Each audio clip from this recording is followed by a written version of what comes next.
Welcome to Wilkins Stadium for Game 2 of our doubleheader today of Wichita State Shocker softball. Steve Strain and Jamie Hull with you as the Shockers, as you see, have gotten to 13 wins on the season after they knocked off Missouri State earlier today. The Shockers now win 7-6 earlier today. They get to 13-8 on the year.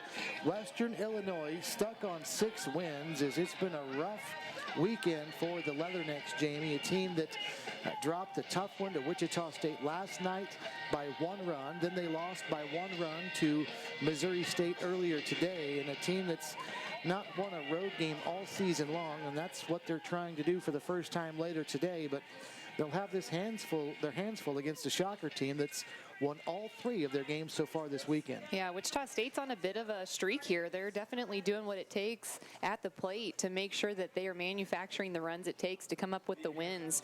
Yesterday against Western Illinois, falling behind 6-0 and coming back in a big bad way, coming into today with a lot of momentum, and that definitely showed during the game against Missouri State. So you can definitely tell that they know what it takes to win, and it's going to be tough for the Western Illinois team to pick up their first road win of the year here at Wichita State. Shockers got the 1-run win last night, 8-7, thanks in large part to a grand slam home run by right fielder Paige Llewellyn, as the Shockers needed 4 to take the lead, and that's exactly what they got thanks to the Llewellyn home run, as she has had a big weekend for Wichita State. A 2-run homer against Missouri State earlier today, and this was the 2-run homer from today in a windy day, Jamie, and this was a slicer to right field, and the wind was blowing in from left field.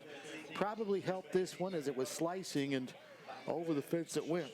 Yep, she's doing exactly what she would hope to do in her spot in the lineup. That 4-hole is expected to be your power, and that's exactly what Paige Llewellyn has provided for the coverage that we've had so far. Wichita State softball this weekend. Llewellyn with a big bat, coming in strong her senior season, and the coaching staff was really impressed with Llewellyn coming into the start of this year. You know, softball gets going as soon as school does in August, so they meet up for meetings, you know, start doing their team practices, and she was coming out hot and ready to go. Shockers and the Leathernecks. First pitch coming up in a moment. We'll take a timeout and come back and have it right after this.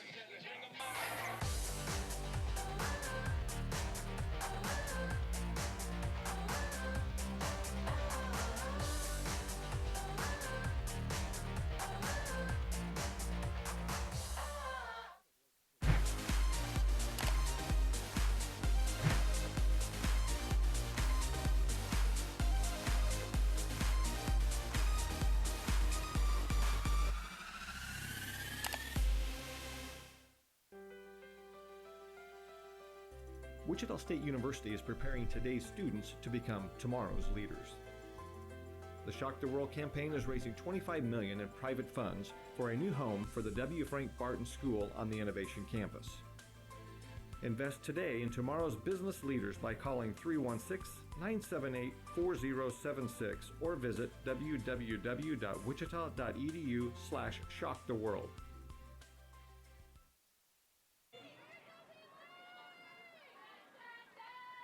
Welcome back to Wilkins Stadium as we're ready for game number 2 of our Shocker doubleheader. Western Illinois and Wichita State, as the Shockers try to make it 4 for 4 in this 2 days of doubleheaders. They knocked off Missouri State and Western Illinois yesterday in back-to-back games, and they'll try it again here today. Jasmine Lara steps in for Western Illinois, and the first pitch from Bailey Lang is low and inside for a ball to get us started. 1 ball and no strikes. 5:46, the first pitch comes in, and we're ready now for the second. That one's in there for a strike, and the count's even at 1-1. Bailey Lang has now pitched in back-to-back games, Jamie, where she's gotten the save. She got the save earlier today in the Shocker victory over Missouri State, and she got the save against these Leathernecks in the nightcap last night. Lang doing the majority of the pitching for this Wichita State staff. They have 5 pitchers on the staff for this Wichita State team. Lang being actually new to the team this year, a transfer from Northern Iowa, coming in, really providing a nice opportunity for this Wichita State team as the leader of the pitching staff. High fly ball over toward the third base coach's box, and it's Lori Derrico that makes the catch, one away. Shockers defensively over at first base have Riley Buck. Kaylee Hecker's at second base. Lori Derrico, who just made that catch, the shortstop. Mackenzie Wright's at third. The outfield from left to right, Asia Weber, Bailey Nickerson, and Paige Llewellyn. First pitch to Rachel Beatty is a ball, 1 ball and no strikes. Madison Perrigan is once again behind the plate for Wichita State. And the ace, Bailey Lang, the left-handed ace, center circle. A strike here, 1 ball and 1 strike to Rachel Beatty.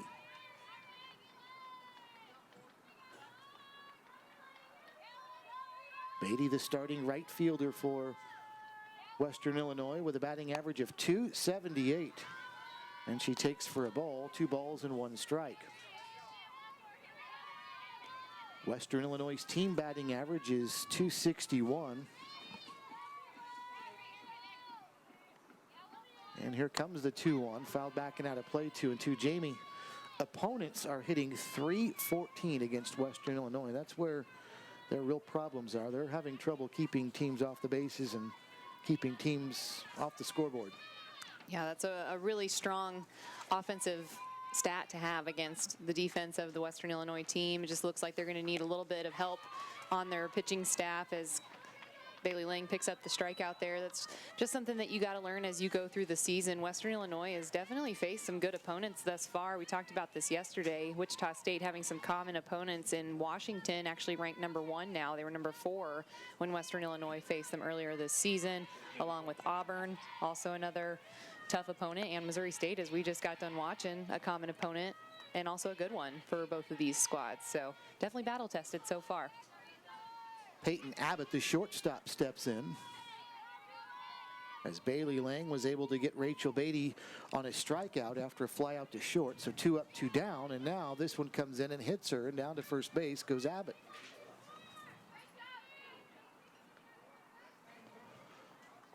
So runner at first, 2 away, and Haley Dua will step in.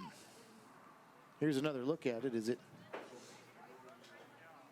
comes in tight and just grazed her, and down to first she goes. That's not new for Abbott. That's her 3rd time this season getting hit by the pitch. She leads this Western Illinois offense in that category. Getting herself on base. See if they can provide a little 2-out rally. Dua's having a very nice season. .328 with the batting average, a homer and 10 runs batted in. Here, she's going to bounce one back to the circle. Easily done, laying over to first. So a 2-out walk, no damage done after half an inning. Western Illinois nothing. Shockers coming up.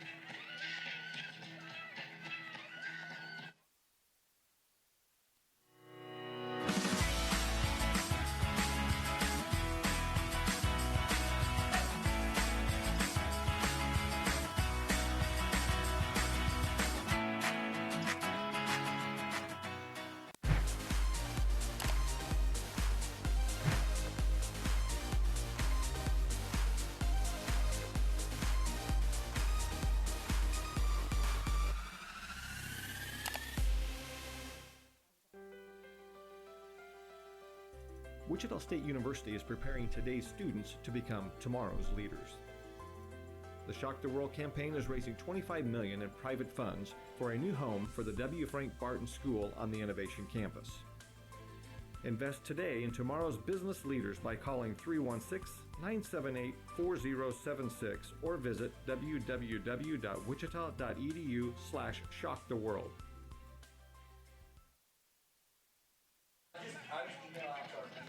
Well, Wichita State's had some big late inning heroics in their last 2 games. The 4-run inning last night in the bottom of the 6th, and they played it 5 earlier today late in the contest. The 5-run inning came in the bottom of the 5th against Missouri State. So, Jamie, let's see if the Shockers can get out of the gate offensively a little bit faster. Something that, in spite of the fact that they've won all 3 games, they haven't done that in any of their games so far this weekend. Yeah, Wichita State actually came into this season with something called the Pillars of Success, and they have this sheet actually up in their dugout. And basically what they want to do is use these basic things in softball to be accomplishing throughout this entire game, each game, and that way they're successful. So they have a number of things that they do. We can talk about that a little bit more after we talk about Abby Carlin, who is the starting pitcher here for Western Illinois. Abby Carlin, not been used a lot this season, just her 8th appearance of the season. It is her 7th start. 1-4 is her record, and a lofty earned run average of 5.73 as she delivers a breaking ball in there to right. No balls and a strike to Mackenzie Wright, who will be followed by Riley Buck and then Lori Derrico. Pretty much the same looking lineup for the Shockers they used from an offensive standpoint in the first game, except Bailey Lang will bat 9th. Of course, Lang did not start the last game in the circle. Caitlin Bingham did. Bingham is in the lineup as the designated player for Wichita State. She's batting for second baseman Kaylee Hecker. 1 ball and 1 strike to count to Mackenzie, who's having a whale of a weekend. Takes low here, 2-1.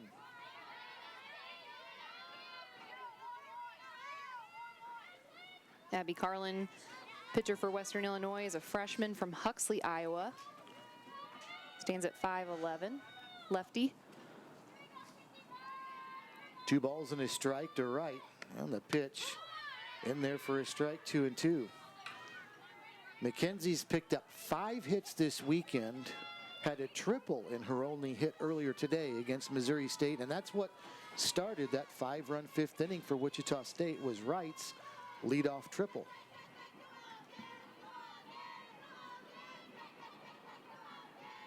Two balls and 2 strikes, and the pitch. Very close. It's full 3-2. You alluded to this earlier, Steve, about Mackenzie Wright. This leadoff position, that's what it's all about, getting on base. And man, she has come through so far this weekend, doing it in all types of ways, whether it's a double, a single, then a triple in the first game today that we've gotten to watch. She's been an awesome player at the start of the lineup for Wichita State. Her first triple of the year it was. Outside there, ball 4, and down to first base goes Wright. So Mackenzie gets aboard to start the bottom of the first for Wichita State. That's something else we didn't see from the Shockers. Jamie talked about their slow starts a couple minutes ago. They did not get their leadoff batter aboard in the first game until the bottom of the 5th inning. They did it then in back-to-back innings, but the first 4 innings, that didn't happen. Yeah, and if there's one way you want to get your leadoff on, it's via the walk.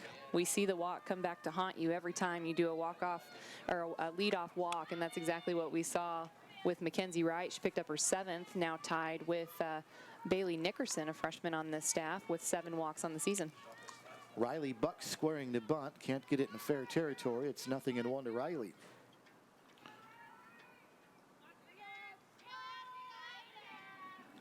You can tell by the attire of the players and fans in the background, it is still chilly here in Wichita today, as Buck does get the bunt down here, and it's going to be a sacrifice that's going to go 5-4 on the putout over at first base.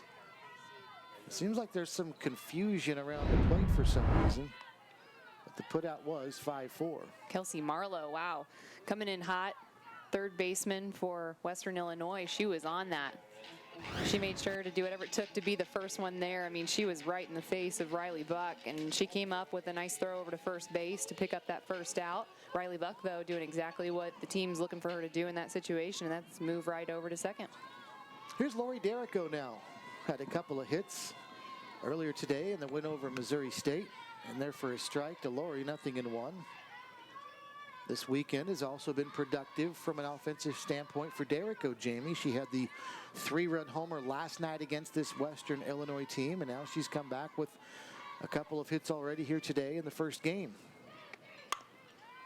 Bouncer here to the left side. And that's fielded by the shortstop, Peyton Abbott. And the throw to first is in time, 2 away.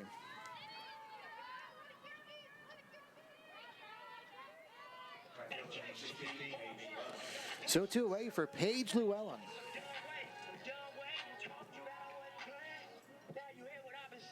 Talk about productive weekends offensively. I've done that with the last 2 batters, and now, or 2 of the last 3. How about this one?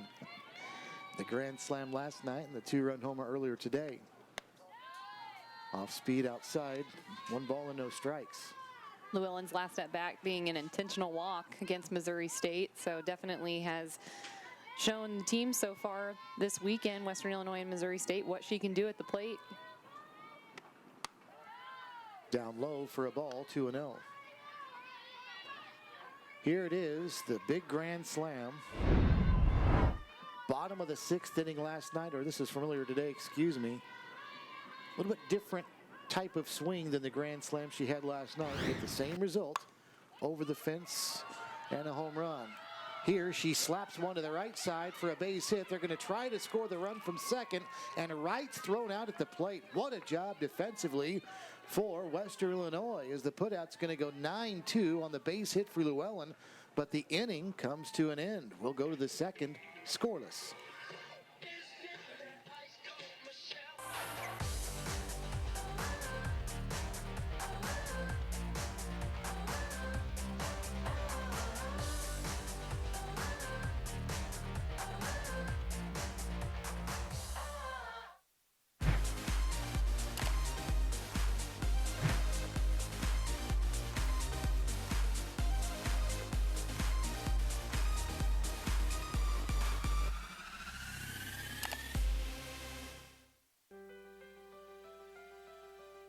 Wichita State University is preparing today's students to become tomorrow's leaders.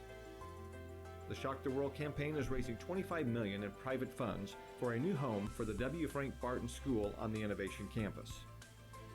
Invest today in tomorrow's business leaders by calling 316-978-4076 or visit www.wichita.edu/shocktheworld.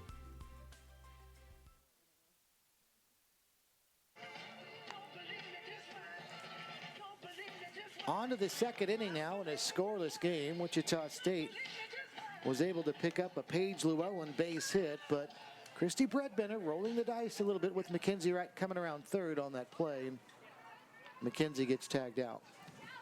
It's a tough call. We talked about that kind of through the commercial there, about how that was just kind of a roll of the dice, just like you said. I mean, it takes a really great, perfect throw to get Mackenzie Wright out at home, and that's exactly what happened. And we saw it take place, and Western Illinois gets out of that inning with no runs for the Shockers. Give Rachel Beatty in right field credit for an on-the-money throw, and we stay scoreless into the second inning. Kelsey Marlowe, the third baseman, will get it started for the Leathernecks. 6, 7, and 8 in the Western Illinois order. Inside for a ball, or strike, excuse me, 1-1. In my day, players kept track of that stuff.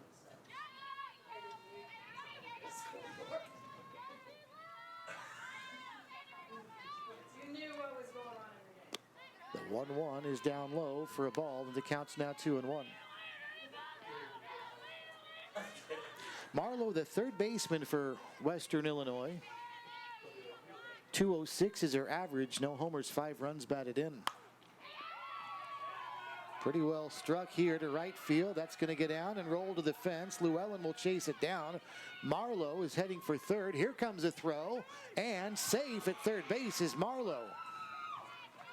Boy, that throw looked like it was going to be in plenty of time, and Wright got the tag, and Christy Bredbender is out to ask about that call. And she's asking, did Mackenzie juggle it? Why was she not out? We've got a replay that may help us find out why. But it sure looked like that Marlowe was going to be dead to rights. The throw was well wide. Boy, I thought I saw a tag on the thigh right there before she touched the bag. Yeah. That's a good look by our crew. Hats off to them for giving us a perfect angle coming down third. I wouldn't mind seeing that again, but I thought Mackenzie did get the glove on the thigh right there. It was a good call by her to go ahead and make the diving stop, because, you know, to dive and actually try to beat her in, that's a big call from the senior, and she did everything she took to try and get that tag play, and unfortunately not in her favor. That's actually the... Here it is. Watch this. Look and see if she doesn't get the tag down on the thigh right there. Oh, third base umpire was right on it. He said no. And it's a triple for Kelsey Marlowe. Ashley Minyard is up now, and she's got a count of 1 ball and 1 strikes. It's Marlowe's second triple on the season.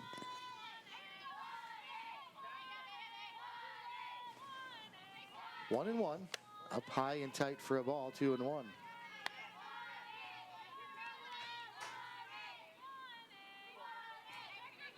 Western Illinois, 6 wins on the season, 6-16. None of those 6 wins on the road. And that's what they're trying to change, as this one is fouled at the plate.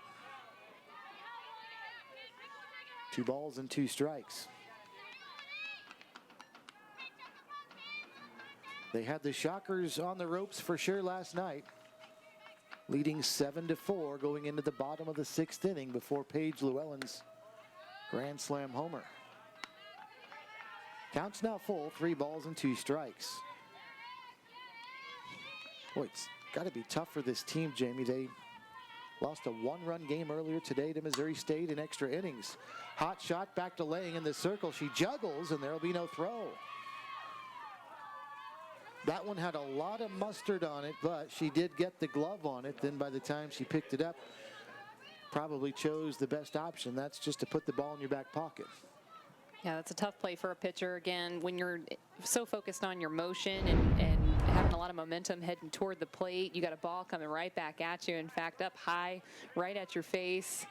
And unfortunately, Lang doing a little juggle move there with no time to get Minyard at first.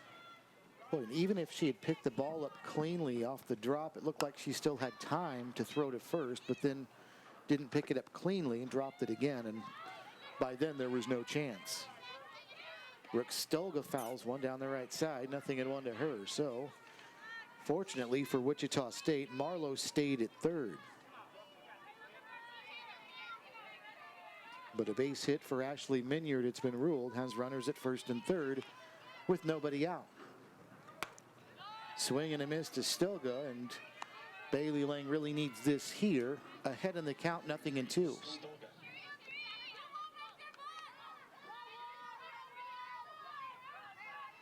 Stolga at .230 on the year with a homer and 8 runs batted in. Takes the ball, 1 ball and 2 strikes. Western Illinois with just 6 home runs on the season. There's strike 3 called, and down she goes, and Lang gets the much needed strikeout. Pretty pitch by Bailey, she needed it. Was ahead in the count to begin with, 1-2, then comes back and finishes off Stolga right here. Comes back with a little changeup. Looks like it started on the outer half, actually, of the plate. Came back in for a strike. That's a beautiful pitch, and one that would be really tough to watch. Stugla probably got a little bit of her knees buckled up, not really knowing what to do with it. And instead, it came through as strike 3 for Lang. Sydney Bettino now swings and misses at a Lang offering. 0-1.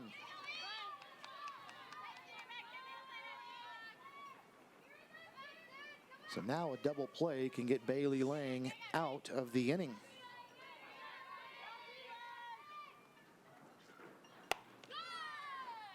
Bailey rears back and fires and gives another one. It makes the count 0-2 now.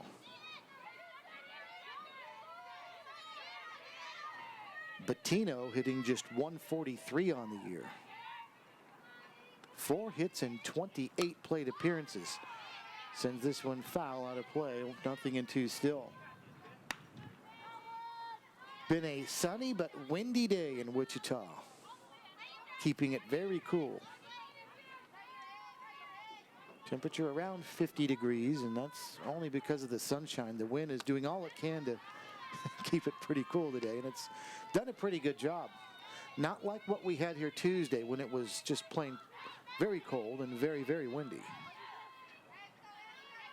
It's certainly windy today, as you can tell by that flag in left field. Not quite as cool, fortunately, as it was on Tuesday. Yeah, cold enough that the second game of the doubleheader against Arkansas here in Wichita was actually canceled because both coaches agreed probably not the safest atmosphere to play in with the wind speeds as high as they were and how cold it was really going to be by the middle of the game. 1 ball and 2 strikes. Madison Paragon went out to talk to Bailey Lang. Now ready to go again, and Bettino will step back in. Hot shot to third off the leg of Mackenzie Wright. That's going to get a run home.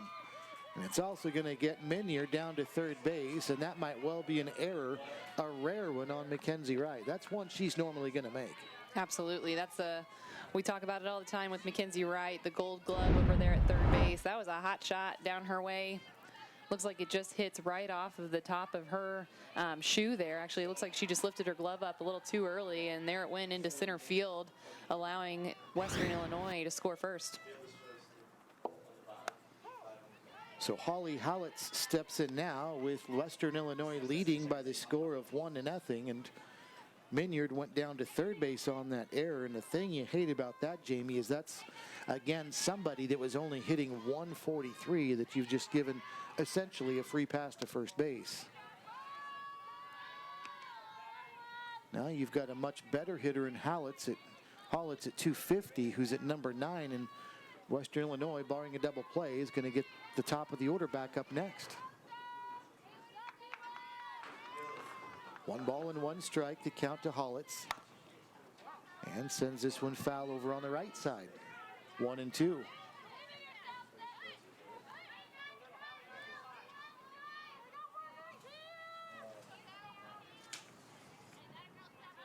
Minyard's at third. Bettino over at first. 1-2 with 1 out here in the top of the second inning. Western Illinois leading the Shockers 1-0. Upstairs, 2-2. Howitz is second in RBIs for this starting lineup. She has 9 on the year, behind Dua, who has 10. She's just a sophomore here for Western Illinois. Sends one foul on the right side. Howitz had a nice night last night against Wichita State. She was 2 for 3 with a couple of runs scored. She was also hitting out of the 6th spot in that game last night. She is at the 9 spot here today. Lifts one, shallow right field, and that's going to go down the line. That's a fair ball. That's going to score a run. And Western Illinois takes a 2-0 lead. Howitz not real solid on the contact there, but up the right field line and just barely fair beyond first base. It's what you like to call no man's land. That's just an area that it would be so tough to get to for anyone on the right side. It wasn't in the air very long, but went exactly where it needed to in order to manufacture another run for Western Illinois. So how about the damage done by the Leathernecks, Jamie, at the bottom of their order?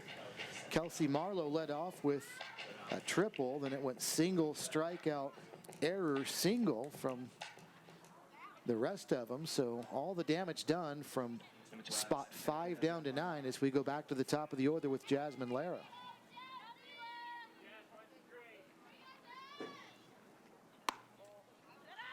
Pitch to Lara, taken for a ball, 1-0. 10th run batted into this season for Hallie Howitz over at first base. Jasmine Lara fouled out to Lori Derrico to start the game. A strike here, and it's 1-1. Earlier, I was talking about those pillars of success that Wichita State's really adopted so far this season. Going at 7, 8, and 9 in the lineup is one of them. And like you said, Steve, that's been something that's really hurt them this inning. That's definitely not one they're going to be able to strike off the list as far as something that they were succeeding at in the first inning, or the second inning, excuse me, here today. 1 ball and 2 strikes to Lara. Way high, 2-2.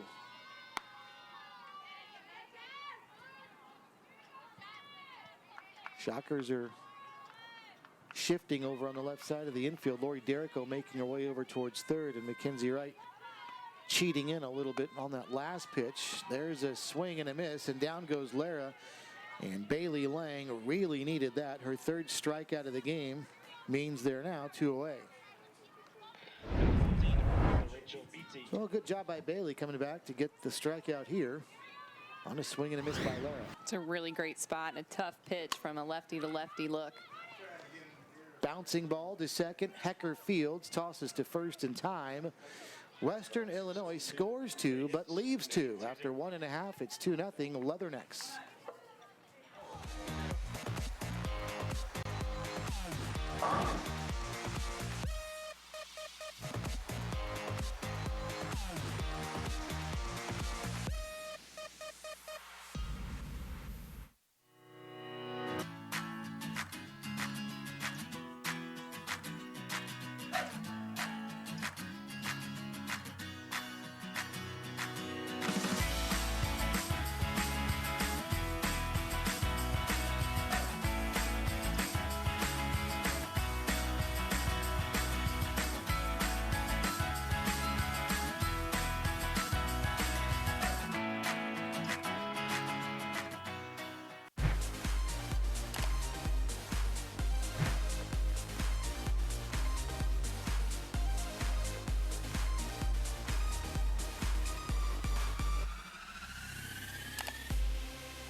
Bottom of the second inning, Wichita State trailing Western Illinois by the score of 2-0.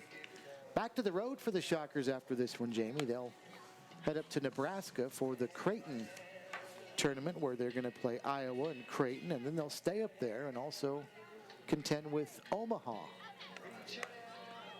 That will be next weekend, Saturday and Sunday, and then the Shockers will play Iowa and Creighton. Then they'll have a single game a week from Tuesday against Omaha before opening up conference play right back here 2 weekends from now as the Memphis Tigers come to Wilkins Stadium for the first ever conference game in the American for Wichita State. And how else better to start? Right now, Wichita State's on a 5-win streak.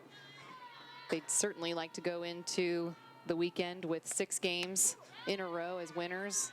Just like hitting, winning is contagious. When you're a winning program, it's definitely something that you continue to do, and it feels really good doing going into the meat of your season, especially being new to a conference. 0-1, the count to Peyton Abbott. And she takes a strike here, and the count's even 1-1. Excuse me, 0-2.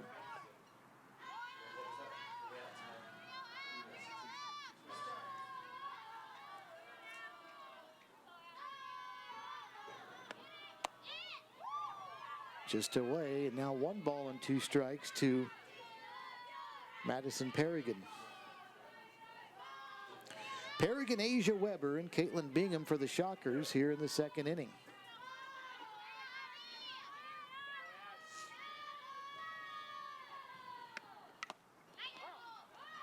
Just barely getting a piece of it was Madison and staying alive, 1-2. Shockers had a chance in the bottom of the first inning. Mackenzie Wright led off with a walk but was thrown out, trying to advance on a single by Paige Llewellyn, rounding third, heading home, and she was gunned down. 9-2. Now a little cue stick here for Perrigan. What a play by the second baseman to scoop it and toss it over to first base. Hallie Hollitz making a nice play right there. What a good decision. She knew that was a slow rolling ball. She had to run up on it, and knowing that if she did make the transfer to her throwing arm, it would have been too late. So she used her scoop, and that was an awesome play. Great idea from the sophomore in Hollitz. So Asia Weber will step in now.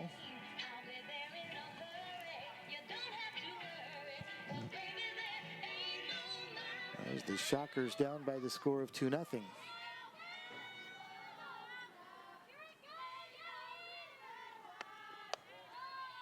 Upstairs for a ball, 1 ball and no strikes.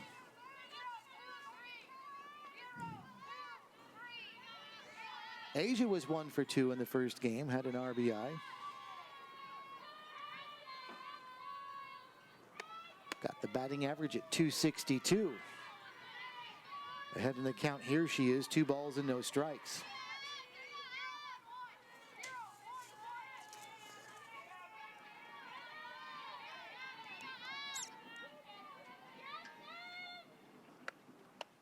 Off speed and in there. Boy, nice looking pitch that time for Abby Carlin. As a pitcher, if you've got control of something that you can do a little off speed, change up, you're going to keep hitters off balance when you can go from a little bit of a speedy in the 60s all the way down to a 40s mile an hour with a nice little strike there against Weber. Foul back to the screen. 2 balls and 2 strikes is the count. Caitlin Bingham waits on deck. This is 5, 6, and 7 in the order for Wichita State here in the bottom of the second inning, with the Shockers trailing 2-0. Outside 3-2. Abby Carlin has a complete game this season. I mentioned earlier this is her 8th appearance, her 7th start. She pitched in 29 and a third innings. 50 hits, Jamie, and 29 and a third innings coming in. It's almost 2 hits per inning. Walked 4 and struck out 9 opponents, hitting .376 against her. We were discussing the opponent's batting average and the high ERA for this Western Illinois staff, and that's a pretty lofty number right there, .376 against you, but she has not shown much of the signs of that so far today. It's early, but a swing and a miss there for Weber, and down she goes. Yeah, so far Carlin's doing a great job keeping Wichita State off balance. All we've seen really is ground balls thus far. Derrico, Llewellyn, and Perrigan all with ground balls today. And then the strikeout there for Weber. First pitch here to Caitlin Bingham is in there for a strike, 0-1.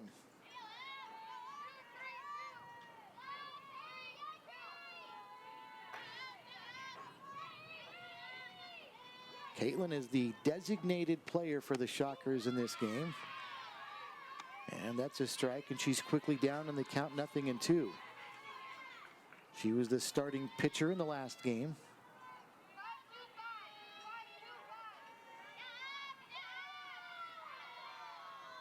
No balls and 2 strikes. Caitlin now has to protect the plate. And it's a ball, 1-2. Bailey Klitsky got the win in the last game, and Bailey Lang got the save. So Bingham, who went 4 1/3 in the circle, gave up 2 earned runs, did not factor in the decision as the Shockers defeated Missouri State 7-6 in the first game of these two today.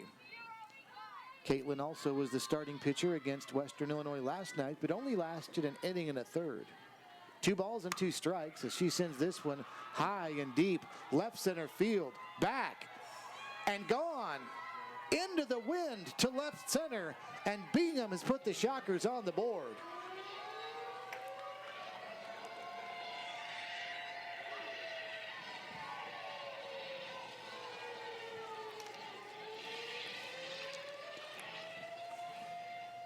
Second home run of the season for Caitlin Bingham, and she drives home her 6th run of the year. And how about this going into the wind, Jamie? Yeah, that was up and in. Man, and that's tough, you know, for the outfield too, trying to figure out if it's going to stay in or not. And man, Bingham just gave it enough power to really send it over this fence, even against the wind. As you mentioned, Steve, that's an awesome job from the freshman, coming up with her 2nd home run of the season. So the bottom of the order produces some fireworks for the Shockers in the early stages of this one, and Bingham has cut the deficit in half. When you know that she had to get all of that one to hit it out to left center into the wind too. You can see the flag out there blowing in left field.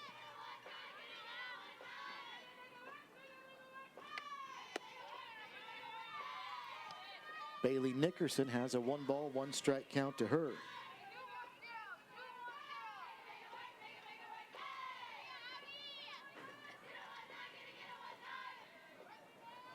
Bailey at .240 on the year. Couple of home runs, 6 runs batted in, and she fouls this one out of play. And the count's 1 ball and 2 strikes to Nickerson.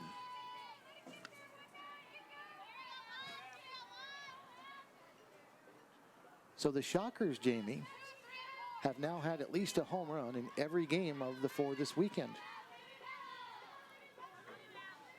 Paragon in the first game yesterday lifted right field, slicing into foul ground and blown into foul ground as well, and it'll land.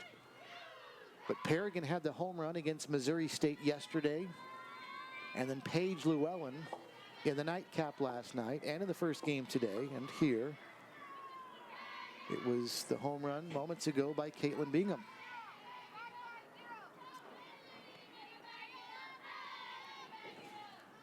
Derrico also adding one to that list. That's exactly right. With Llewellyn. So yeah, you're right. A lot of power coming from this offense this weekend.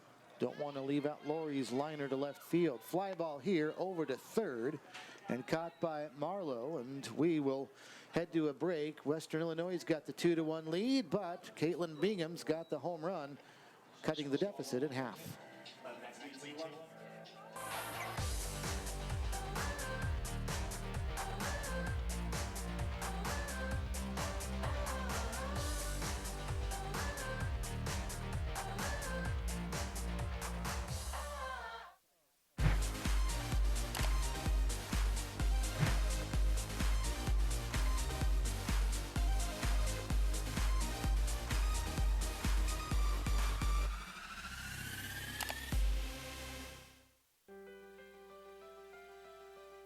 Wichita State University is preparing today's students to become tomorrow's leaders. The Shock the World campaign is raising $25 million in private funds for a new home for the W. Frank Barton School on the Innovation Campus. Invest today in tomorrow's business leaders by calling 316-978-4076 or visit www.wichita.edu/shocktheworld.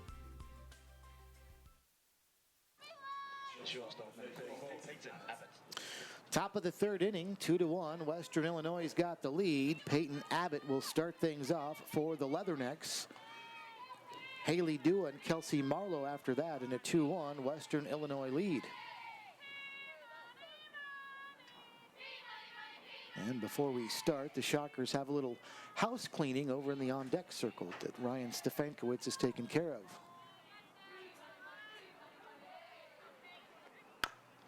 Bouncing ball to second. Hecker over to first. An easy start to the inning. 4-3, one away.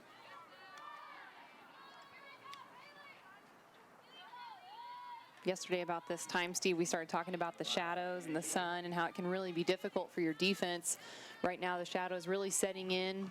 About half the infield covered right now, but second base, first base, and right field going to have a challenge really getting a good view of the ball right now with where the sun and shadows are setting. You know, one thing you talk about that I really noticed last night is how quickly it changes. Right now, the shadows, and there you can see they're not real definitive shadows because of some cloud cover, but you can still see on the infield the shadow of Bailey Lang and McKenzie right there over at third. And the shadow line right now is starting to be more noticeable because we're getting more sunshine. It's about halfway between the third base line and the pitcher's rubber, but before long it'll be out there on the outfield grass, and then not much longer after that it'll be all the way out to the right field warning track. It does move quite rapidly, but it's always interesting to see the right fielders, the center fielders, everybody on the right side of the infield and how they're, and outfield for that matter, how they're affected by it. But to those batters, yeah, the first half of the pitch is in sunshine. The second half is in shadows.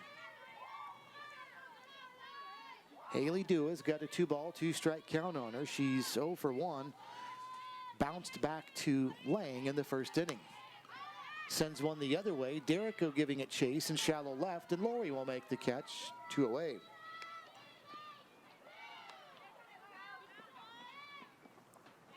So Kelsey Marlowe will step up to the plate next. First time so far this game that the Shockers have gotten a 1-2 out back-to-back. We saw that actually, I guess, earlier in the first inning with Lara and Beatty, but then coming back now, we skipped that on the second inning, having a little bit of a rough time, giving up 2 runs to Western Illinois. Now we'll see if maybe that's a sign that Bailey is starting to settle in a little bit.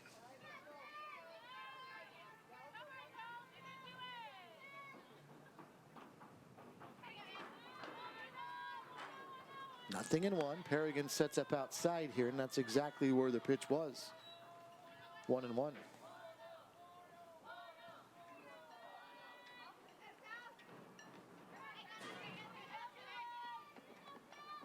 One ball and one strike. Lined over to first, but foul.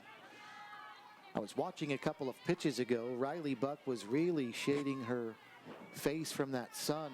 And I was just thinking, see her now doing it again. If there's a liner that's hit her way, she might have trouble picking it up. And that was a foul liner that wasn't all that close, but you can tell she's really trying to shield that sun. Swing and a miss, strike three. Bailey Lang retires the side in order for the first time in this one. And after 2.5, it's Western Illinois with a 1-run lead.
To the bottom of the third now, and it's Bailey Lang that'll lead off for Wichita State. Then back to the top of the order with Mackenzie Wright and Riley Buck. So 9-1-2 for the Shockers. And Jamie, Bailey Lang has turned into a doubles machine for this Wichita State team. She's had 3 of those since Tuesday. 2 of them in the Arkansas game and 1 today. Yeah, and then we see Bingham, who's also a pitcher, coming up to the plate and providing some power as well. We see a lot of athleticism in this pitching staff coming up to the plate, providing a little bit of run power along with their arms. Bailey's down in the count here, 0-2. And she's got the batting average at .231 now on the year. And all 3 of those doubles she's had, though, this week are the only 3 she's had all year. So she really, along with a lot of these bats, it's starting to become a theme we're talking about. Looking at the way Mackenzie Wright has hit the ball this weekend. Lang this week, going back to Tuesday. Paige Llewellyn, a couple of home runs. Lori Derrico may be starting to break out based on what we've seen certainly last night and today. Maybe the sticks are starting to come around. Little soft flare, shallow center. That's going to get down. That'll be a base hit. And another base hit for Lang.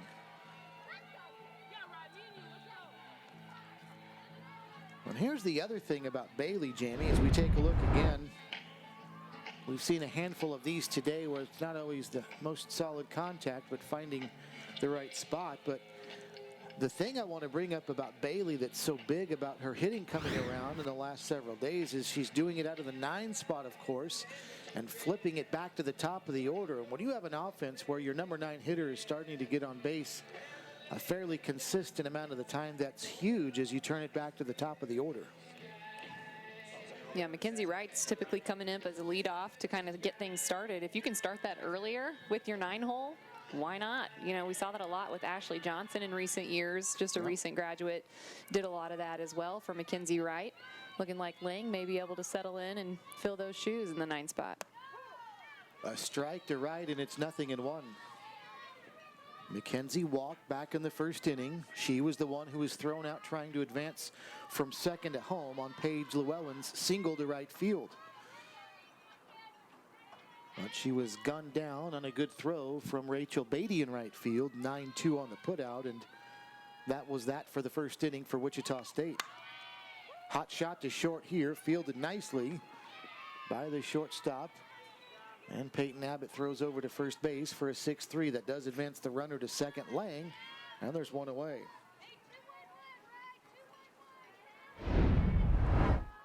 Good contact again from McKenzie. Just thrown out over at first base, but you can tell by that stroke right there, she's still swinging it well. Yeah, she's seeing it well. She's got great mechanics. You can definitely tell this offense, as you mentioned, is really settling in as the season progresses, and that's what you really hope to see. You know, you've got a young lineup for the most part for the Shockers, a few seniors scattered throughout, but they're all learning as they go too. And this is a whole new fresh season, sometimes kicking the dust off a little bit from having the off season in the summer. So here they come, hopeful to knock off some dust as they go, and so far so good. Riley Buck tried to check her swing and didn't. The count's 1 ball and 1 strike to Riley.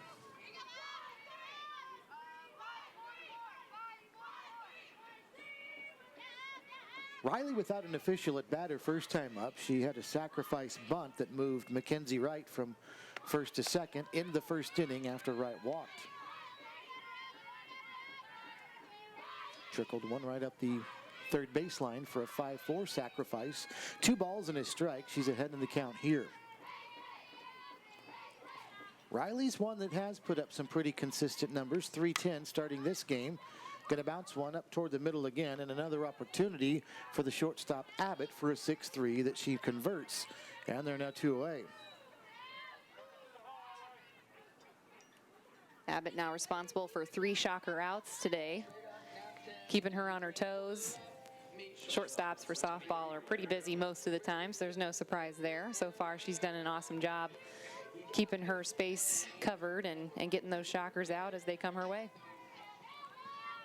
So we'll see what Lori Derrico can do. One of those that's been mentioned as somebody swinging a hot bat this weekend. She pulls this one a little bit foul down the third baseline, and there's Christy Bredbender down there with a new piece of attire. She's really bundling up now. She's got the thick, almost parka type jacket on over at third base. Got to expect anything here in Wichita, right? You might have shorts on one day and a nice little heavy parka the next. That's exactly what she's done. Derrico rips one fair down into the corner. That's going to score a run, and Lori's going to head to second with an RBI double. We start over, tied at 2. So Derrico continues to have a hot bat this weekend. Another extra base hit for Lori as well. She went over the 100 hit barrier in her career in the first game of this doubleheader. And here, a single to left field, or a double, excuse me, an RBI double. Her 6th double actually of the season too, so leading the Shocker offense in the doubles column. Absolutely one of those people you're going to see Wichita State lean on offensively and defensively as the shortstop for this Wichita State team. You get the feeling that this Shocker team, now that they've seen Abby Carlin one time through, is starting to get a feel for her.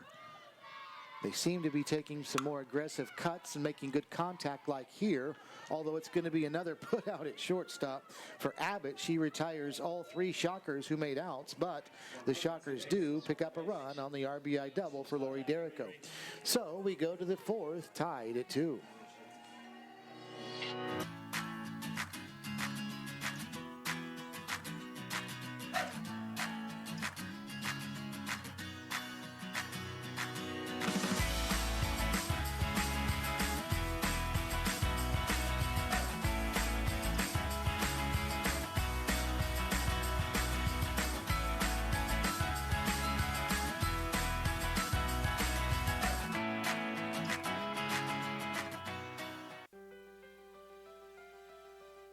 Wichita State University is preparing today's students to become tomorrow's leaders. The Shock the World campaign is raising $25 million in private funds for a new home for the W. Frank Barton School on the Innovation Campus. Invest today in tomorrow's business leaders by calling 316-978-4076 or visit www.wichita.edu/shocktheworld.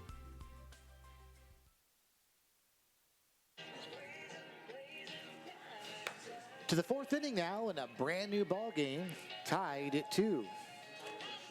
Western Illinois had a 2 spot in the 2nd inning. The Shockers with single runs in the 2nd and the 3rd. So here we go. Ashley Minyard to lead it off for Western Illinois in the top of the 4th inning. Minyard had a 2nd inning single. She also scored the 2nd of the 2 runs they scored that inning as well. Takes low and away for a ball, 1-0. Minyard's a 5'3" freshman from Milan, Illinois. Went to Rockridge High School.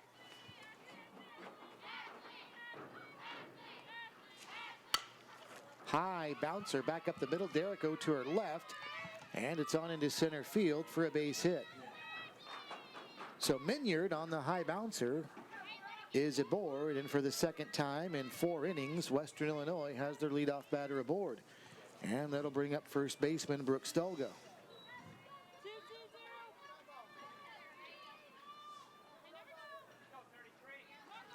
Good effort by Lori that time, but that one just too far behind the bag at second. Now a bunt up the third baseline is going to spin foul. 0-1 to Brooke Stolga. Good idea on Wright and Paragon to communicate about that. That ball was definitely going to spin foul. Last thing you want to do is touch that and give Stolga the chance to be first, or safe at first rather. So they communicated, don't touch it, let it go foul, and let's restart here for Bailey Lang. Stolga struck out in the second inning, 0 for 1. And she takes a ball, 1 ball and no strikes. .230 with the batting average starting this game. 1 home run, 8 runs batted in.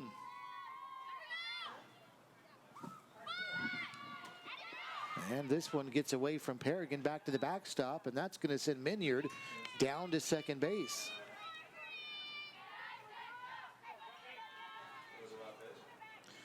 So the wild pitch sends Minyard to second with nobody out.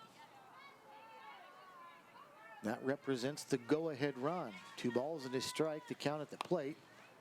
And this one sent on the ground foul to even the count, 2 balls and 2 strikes. It's Bailey Lang's 7th wild pitch of the season.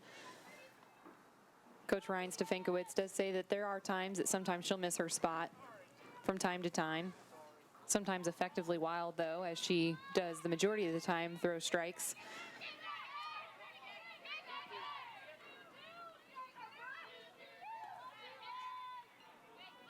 Two balls and 2 strikes, and a swing and a miss there, and down goes Stolga.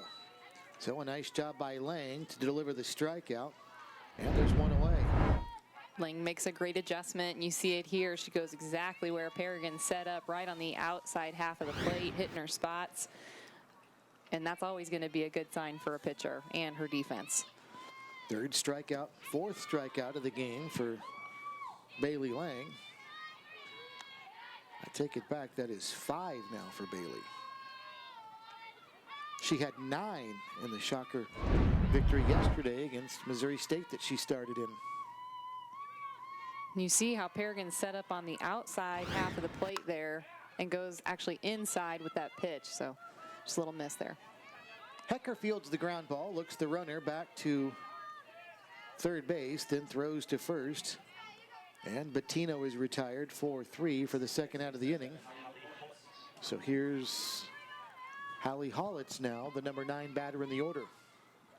Well, you touched on something that was interesting, Jamie, when you said that Bailey Lang will miss her spots on occasion, and I guess that's the key for a pitcher, and maybe what's separating Lang from the rest of the pitchers for Wichita State is she is much more consistent about finding her spots than Klitsky's and the others who are still trying to find that consistency, and it probably will come. Those pitchers are here for a reason. They've got a great instructor in Ryan Stefankowitz, but just the consistency of finding your spots is what's important. Minimize how often you miss the mark. And really not overthrowing. You know, we talked about that with Caitlin Bingham as a freshman. When you come in, you're trying to overdo it sometimes, and that's why you're missing your spot. So just trust in yourself. And again, that's all learned as you continue through your college career. You know, Klitsky also young, part of this staff. So they'll start to see how exactly to make that work and then hopefully become an even bigger part to this staff for Wichita State. Foul and out of play. 2 balls and 2 strikes. There's Coach Stefankowitz. There's a great look we had in the first game. You can see Stefankowitz giving the pitch signal to both Paragon and Bailey Lang. Counts full at 3-2. And you said that you could, and some teams do, just give that message to the catcher, then the catcher relays it to the pitcher, and some teams are concerned about stealing that signal, and some aren't. And Stefankowicz just gives it to the both at the same time. Ground ball will retire the side as Western Illinois leaves one at third. We'll go to the bottom of the fourth, tied at 2.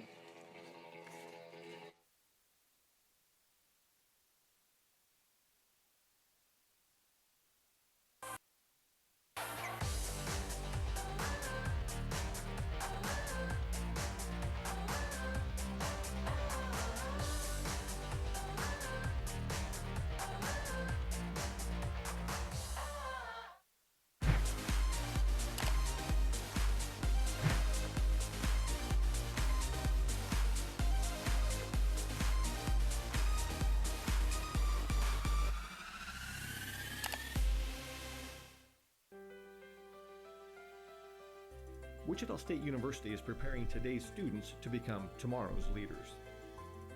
The Shock the World campaign is raising $25 million in private funds for a new home for the W. Frank Barton School on the Innovation Campus. Invest today in tomorrow's business leaders by calling 316-978-4076 or visit www.wichita.edu/shocktheworld.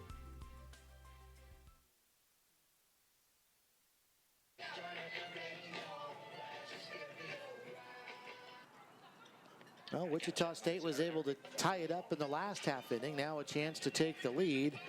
And they've got one of the best people up there that gives you a chance to do that. Madison Perrigan will lead off the bottom of the fourth. And she'll be followed by Asia Weber and Caitlin Bingham. 5, 6, and 7 for the Shockers in a 2-2 tie. First pitch to Perrigan is a ball. 1 ball and no strikes.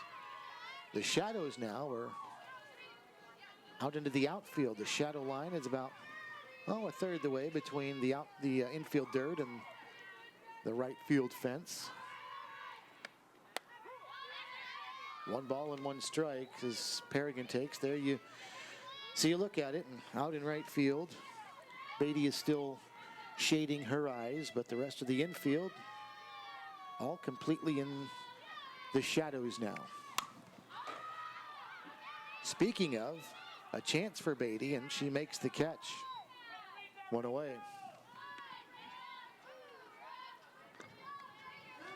So that'll bring up Asia Weber. We are at 15 minutes until 7 o'clock. You can see it's still a very, very windy day here in Wichita. That's a wind out of the north, blowing toward the south. Fans bundled up in a blanket up there, some of them in the stands. Give those folks some credit for braving all this. Asia Weber, first pitch swings, sends one over toward left, and that's going to fall foul. 0-1 to Asia.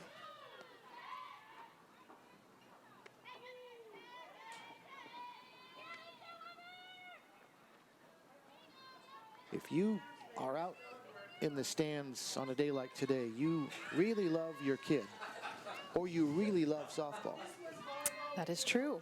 That is true. The wind's blowing directly into the stands, so definitely something that's probably not incredibly enjoyable other than watching some good softball today.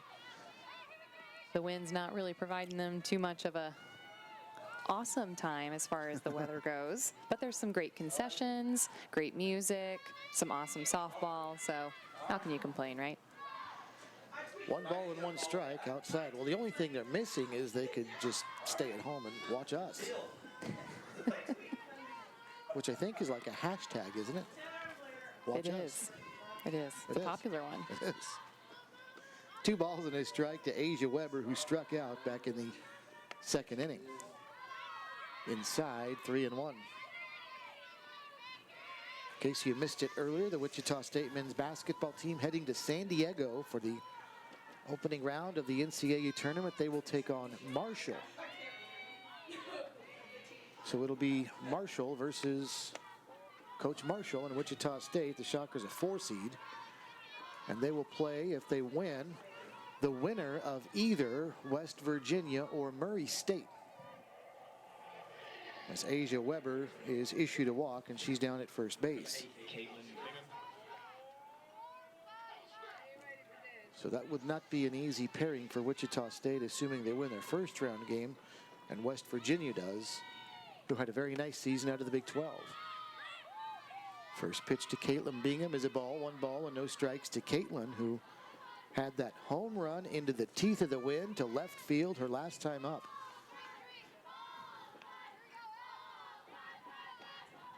One ball and no strikes to Bingham here. Just a bit away, 2-0. It was right in the vicinity of that A logo representing the American Athletic Conference logo out in left center field, and she smacked one right out in its direction and over the fence. Wichita State with single runs in the second and third innings. Western Illinois scored both of theirs in the second. 2 balls and a strike, the count to Bingham. Bailey Nickerson waits on deck.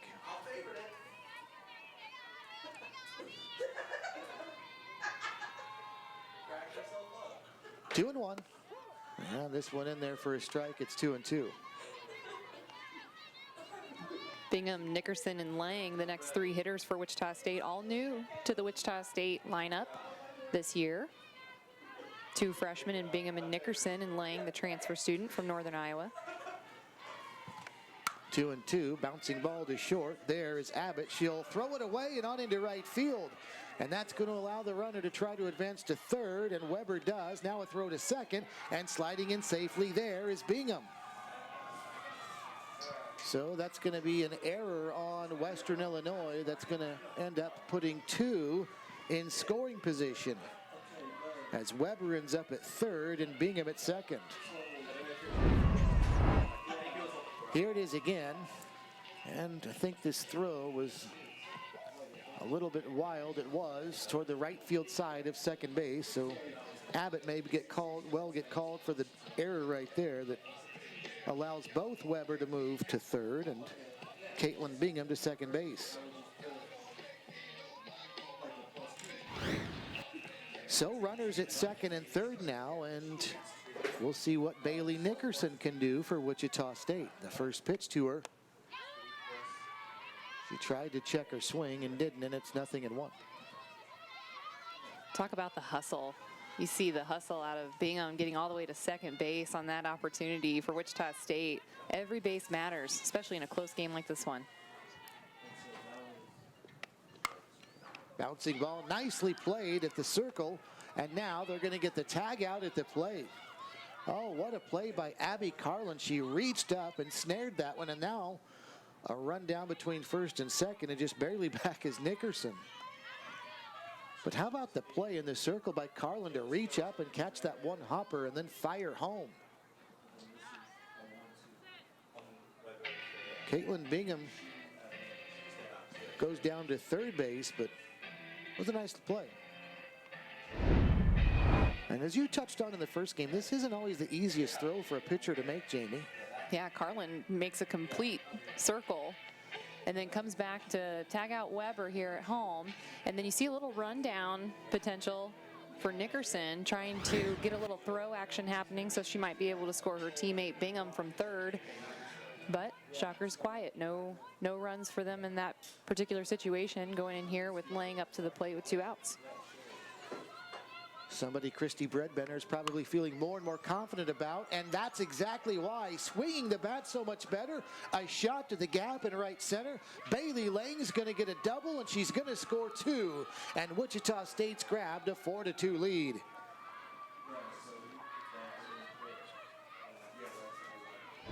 Well, the doubles machine does it again. That's 4 this week after having none going into the Arkansas game on Tuesday.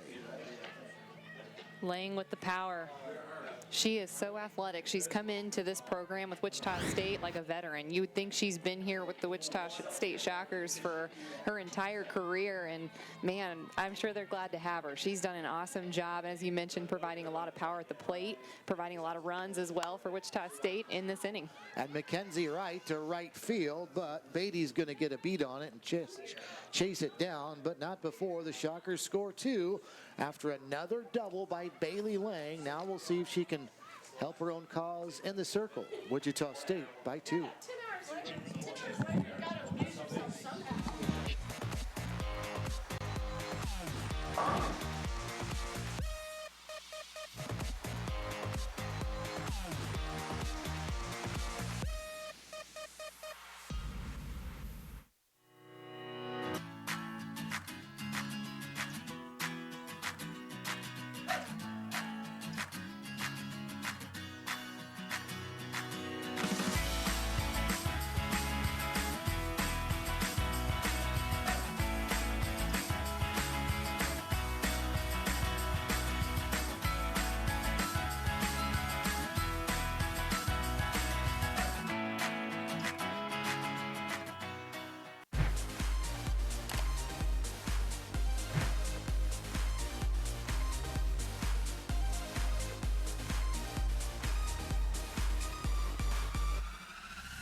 On to the fifth inning now from Wilkins Stadium. Wichita State has the lead for the first time starting an inning. It's 4-2 Shockers.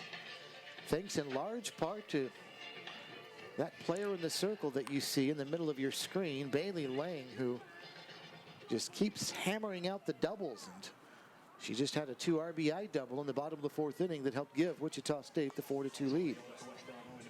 Boy, sometimes as a hitter, Jamie, when you find it, you really find it. And she's in one of those grooves now. Yeah, she is. She's a scary 9-hole hitter. I'll tell you what. She's providing a lot of power. Typically, your 9-hole, you're looking for speed, kind of some soft stuff, trying to test your infield, and she's definitely testing the outfielders when she gets up to the plate. Jasmine Lara first pitch swings and sends one on the ground foul at the first baseline. 0-1 to her. Lara, Rachel Beatty, and Peyton Abbott 1, 2, and 3 for Western Illinois in this 4-2 Shocker lead. Another one similarly placed up the first baseline but foul. 4 runs and 5 hits for Wichita State. 2 runs, 4 hits for Western Illinois. Each team has committed an error.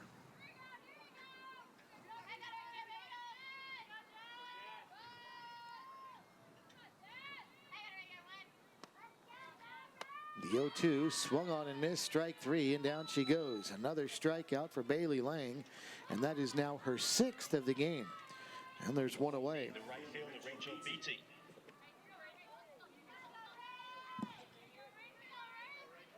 Second strikeout for Lara today. Sophomore came in batting .344 today, so definitely somebody you want to keep off the bases, and so far Lang's done a good job of that. First pitch is strike to Beatty. Yeah, now Bailey Lang has at least a strikeout in every inning. She had 2 in the second inning and 1 in each of the other innings in this game now. And she's 1 strike away from issuing another one here as Beatty swings and misses. You know, Jimmy, I was talking about the Shocker men's basketball team getting that draw in San Diego is where they'll be, as this one is lifted to center field. But right there to make the catch for Wichita State is going to be Nickerson, 2 away. Some discussion about Shocker fans turning out in a place so far away as San Diego, but you were in Orlando last week and you saw the Shocker Nation in full force for the American Athletic Conference tournament the other day, and I don't think there's any doubt Wichita State will still turn out very well in San Diego from a fan's perspective. I couldn't agree more. This team is, the city rather, is very, very proud of their Shocker teams and their athletic programs. They'll travel wherever it takes to make sure that they have a great showing, and Orlando was nothing shy of that. Their first year in the American Conference, and they showed up. In fact, when I was speaking with some of the staff that were there as well in Orlando, they said we were one of the best as far as who had shown up for their team, even some of the more local teams there in Florida. We were one that definitely traveled well and supported our Shockers. Peyton Abbott's at the plate, 1 ball and 1 strike to her. Now, will you be going to San Diego? No. Okay. I would love to. No?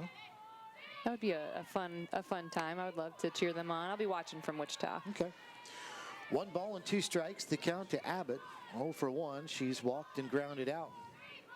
Again, Wichita State at 4 seed. They will take on Marshall Thursday. And the winner will get the winner of West Virginia, and Murray State.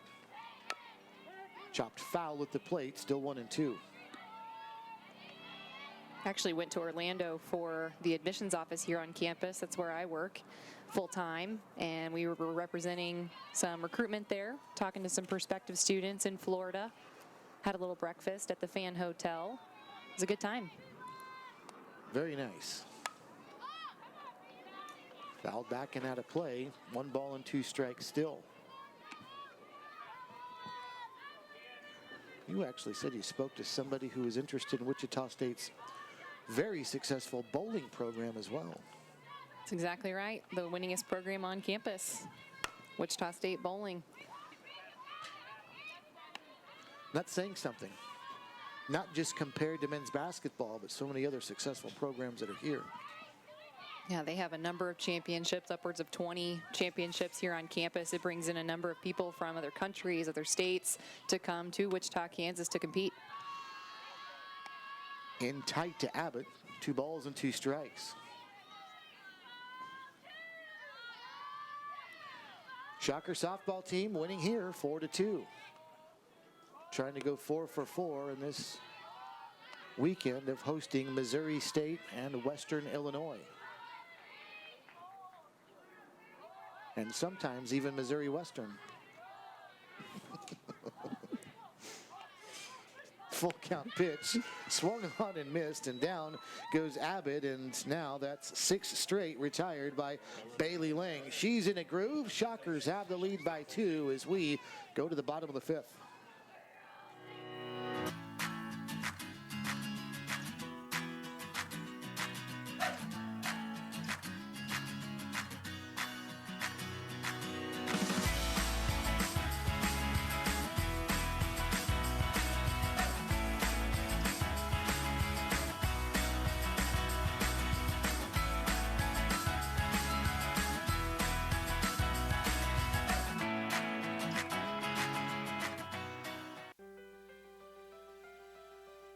Wichita State University is preparing today's students to become tomorrow's leaders.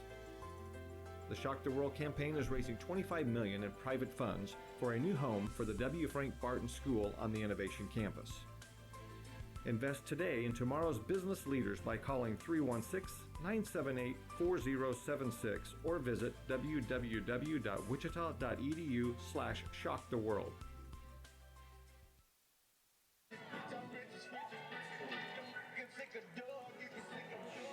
To the bottom of the 5th inning from Wilkins Stadium.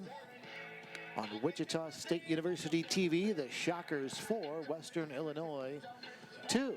As the Shockers have outscored Western Illinois by 2, they've outhit them by 1. And the Leathernecks, Jamie, have gone to a new pitcher to try and keep the Shocker bats at bay, and that's actually Peyton Abbott, who is playing out at shortstop, that's moved into the circle. It's not something you see every day. No. Peyton Abbott has appeared in 9 games this season. This will be her 10th, all of them in relief. She is another one, though, that has struggled getting people out. Opponents are hitting .392 against her. Only in 13 innings, though. So we will see what the Shockers are able to do here. 10th appearance of the season again, 5.38 the earned run average. No record for Abbott, no wins, no losses. In 13 innings, she has walked 4 and struck out 9. Not a bad walk to strikeout ratio, but again, .392 opponent's average, the thing that stands out there. And she'll help herself a little bit here as the first pitch is in for a strike to Riley Buck. Shows the athleticism there of Abbott going from shortstop, which is a prime spot in your defense, now to the pitching spot. Seeing a lot of athleticism in the pitching staffs of both of the squads here in this game, with Abbott stepping in now from shortstop. Yeah, I think every starting pitcher we've seen in this series hits in the lineup. I believe that's the case, except for Abby Carlin, who started for Western Illinois, but every other one. Missouri State's pitchers, Dickerson certainly did. Shockers pitchers have Bailey Lang, Caitlin Bingham. Bailey Klitsky even had an Bailey at-bat as well. Klitsky did. Yeah, you're right. She So walked even at that, I Yep, believe. Got on yep. base last night. Maybe a new trend. Fly ball to right. And Beatty has to drift over to the line as the wind blew that one that way, but she makes the catch one away. So one out for Lori Derrico.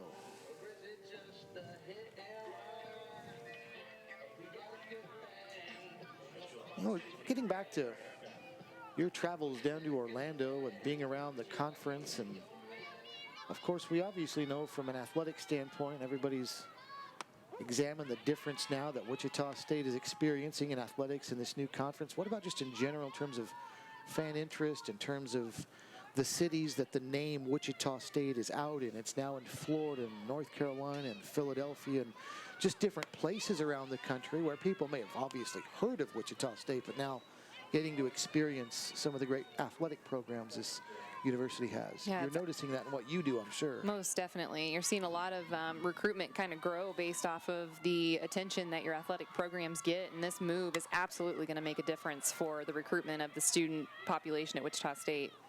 Lori Derrico drives one deep to left, and on a different day, that might be a round tripper. On this day, it's a fly out to left field, 2 away. You know, one of the things that struck me about this conference as it pertains to what we're talking about, if you compare the TV markets that Wichita State is in with the American Athletic Conference versus the Missouri Valley, Philadelphia has Temple. Houston is a top 10 TV market. SMU is in Dallas, another top 10 TV market. Some of the places where this name is being seen has an awful lot of people living in it as well, which can only help when it comes to exposure. Yeah, we've talked about the similarities, both academically, population of our cities, and how we compare to the American, and it makes a lot more sense when you look at the grand scheme of things. Wichita is the largest city in the state of Kansas, so when you look around, you see Houston and Dallas and other large cities that the Shockers are going to be traveling to. Now, we have a lot in common with those schools. We have some great academic programs. We're in those metropolitan areas with some great television coverage, so you're exactly right. We're going to see kind of a new dynamic just based off of that move. Paige Llewellyn's at the plate. The count's 2-2. Not to mention the fact that you and I, through our work with this university, get to travel to some of these places like Orlando and Tampa and New Orleans. Kind of nice. Not going to complain about the warm weather in some of these places. No.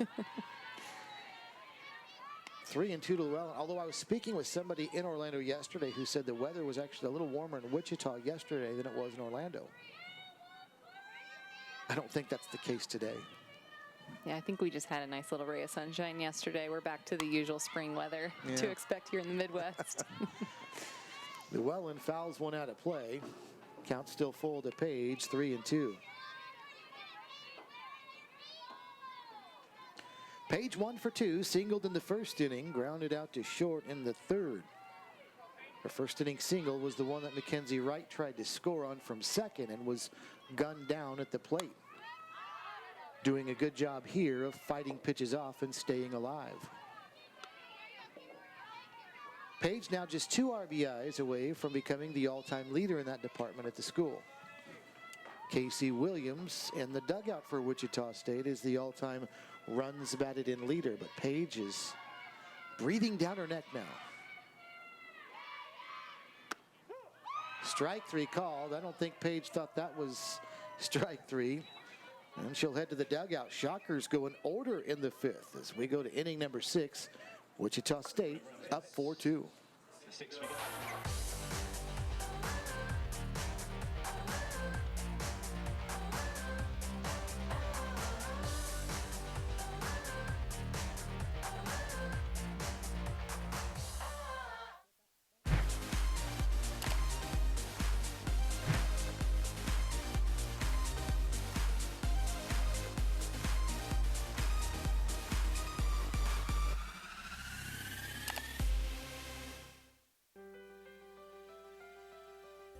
Wichita State University is preparing today's students to become tomorrow's leaders.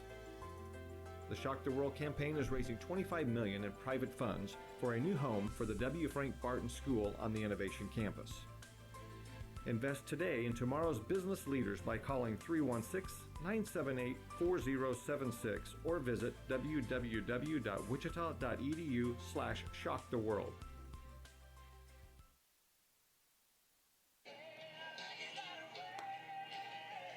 Western Illinois running out of outs now, down to their final 6, with Wichita State leading by the score of 4-2. Steve Strain, Jamie Hull with you on a cool Sunday afternoon. And Jamie, we were talking about the American Athletic Conference as it pertains to Wichita State, both academically and athletically. Let's narrow it back down more specifically to this softball program, because the next time you and I will be together after today will be the start of conference play here in a couple weekends when Memphis will be in. So talk about the American as it pertains to softball and what some of your expectations are.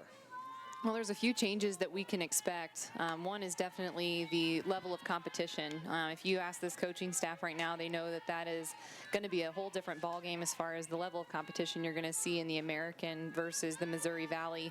But you know what else is different is they're going to be playing one game Friday, one game Saturday, and one game Sunday instead of the doubleheader on Saturday and one on Sunday. Haley Dua, a nice piece of hitting right there as she goes down the third baseline the other way and on into left field for a single. That is really a good piece of hitting right there. Yeah, right off of the outside corner of the plate, a diving try from Mackenzie Wright. It's a nice piece of hitting from Dua, who's going to be replaced now with a little help at the running column. Emily Ira is the runner over at first. I'm sorry, Alyssa Ely is the runner, so that's 27, not 17. Alyssa Ely running over at first. Well, that's a nice piece of hitting, though, by Dua again, because there's not much room between Mackenzie Wright and third base. Second, coupled with the fact that Mackenzie has such great reflexes over there at third, it's hard to get one in between her and the line, and that's exactly what Dua did, and going the other way in doing so. 1 ball and no strikes to count to Kelsey Marlowe, who's 1 for 2 with a second inning triple, and she struck out in the third.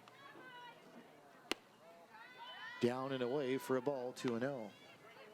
Christy Bredbender's called time, and she is hurriedly out to the circle. Let me ask you about the point you brought up then. No more doubleheaders in conference play with the American. It's single games, Friday, Saturday, and Sunday. Is that a big difference? I mean, you know, in baseball, of course, you think so much about the use of pitching staffs and things like that. You don't worry about that in softball. So what are the differences that we'll have, if any, on a team? The difference really is going to be the travel. So at home, maybe not so much. As a student athlete here, you definitely plan your class schedule around what you expect your season to look like. So here in the spring, you're not going to have a whole lot of Friday classes, knowing you're going to be doing some travel. But when the Shockers head out of town, for example, to Houston and East Carolina later this season, they're going to need to leave a little bit earlier than they used to, just in order to get there in time to face off on a Friday matchup. Kelsey Marlowe is up there with a 2-ball, no strike count. And takes one there, and it's now 3-0. Yes, there are some long journeys in the American Athletic Conference. I experienced one not too long ago going up to Connecticut. Down and away, there goes the runner, and the throw to second on the steal is not in time, and that's a stolen base for Alyssa Ely. So Ely swipes second, and the count's 3-1 at the plate. That's Ely's first attempt. So she is now 100% on her attempts to success ratio as a stolen base runner. 3-1 and a strike. Yeah, just getting back to that conference geographic situation. It is a very spread out conference as well. As far west as Wichita and as far southeast as Tampa and Orlando and all the way up to Philly and Connecticut. Foul ball up the first baseline. Yeah, Wichita State's going to be heading to UConn. That's their first travel series in the conference later this month. Might be a little chilly in Connecticut during that part of the season, late March still not really on the rise as far as the warm weather of the spring, so could be a little chilly for their first road series in the conference in the American. Marlowe issued the walk. She'll trot down to first base. Now, Western Illinois has the tying run at first base, and stepping up now is Ashley Minyard, and she represents the go-ahead run.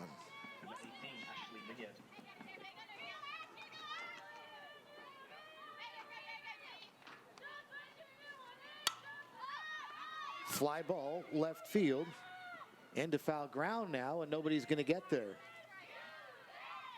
Derrico came over and she couldn't get to it, and Asia Weber as well, and Minyard will head back to the plate. Here it is, and looked like at first Weber felt like she had a beat on it, but then perhaps slowed down when she saw Lori coming on as well. Yeah, it looks like two players that just really wanted to make the play, try and get that big out. This one comes to a stop, and everybody is safe. And Madison Paragon is looking into the dugout. There was some sort of confusion right there.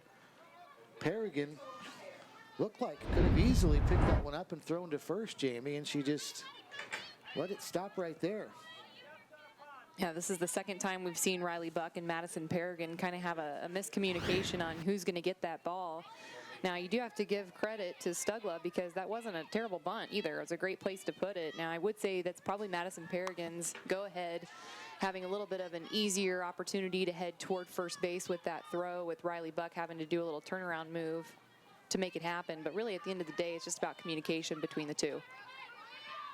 So Haley Dew is down, or her courtesy runner is Alyssa Ely. Marlowe down to second. And Minyard gets the bunt single. She's at first, and Brooke Stulga's in there now, and the count is 0-2 to her.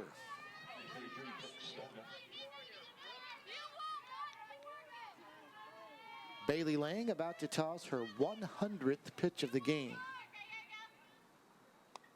0-2 outside, and pitch number 100 is a ball. She needs to come back now with a strike here and start the process of getting out of this inning, because now the go-ahead run is over at first base and still nobody out here in the inning. Well, the good news is, as a defense, you're definitely sure of where you're going. So there's no question there that the play's at 4.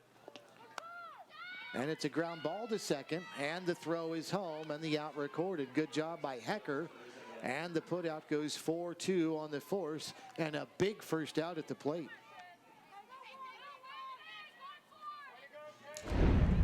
You said it, Jamie. There's no doubt where you're going, and Hecker obviously picked this up and knew exactly what she had to do.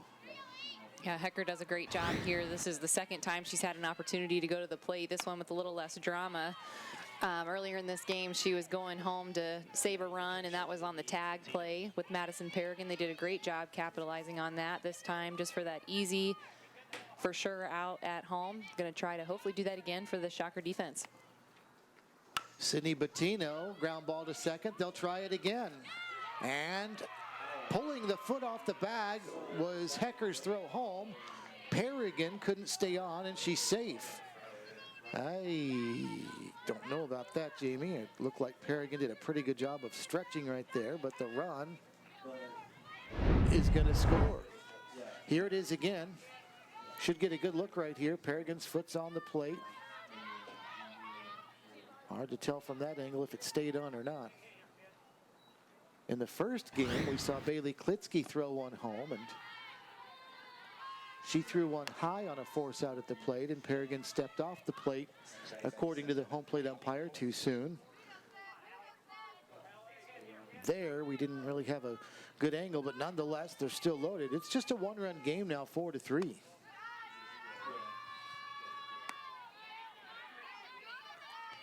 So Marlowe scored on the play. Minyard down to third, and at second is Stolga.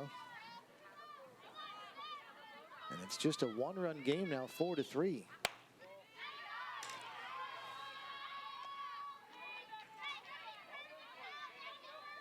Hallie Hollitz takes a ball, and she's ahead in the count, 3 balls and no strikes. So Lang really needs to come back with one here. We'll see if Hollitz is taking. And it's a strike on the inner edge, 3-1. Hollitz backed out initially, but then shook her head yes, like she agreed with the call, and it's 3-1. And there's ball 4, and Bailey Lang has walked one in. So a rare loss of control for Lang. And everybody moves up, and we are tied at 4.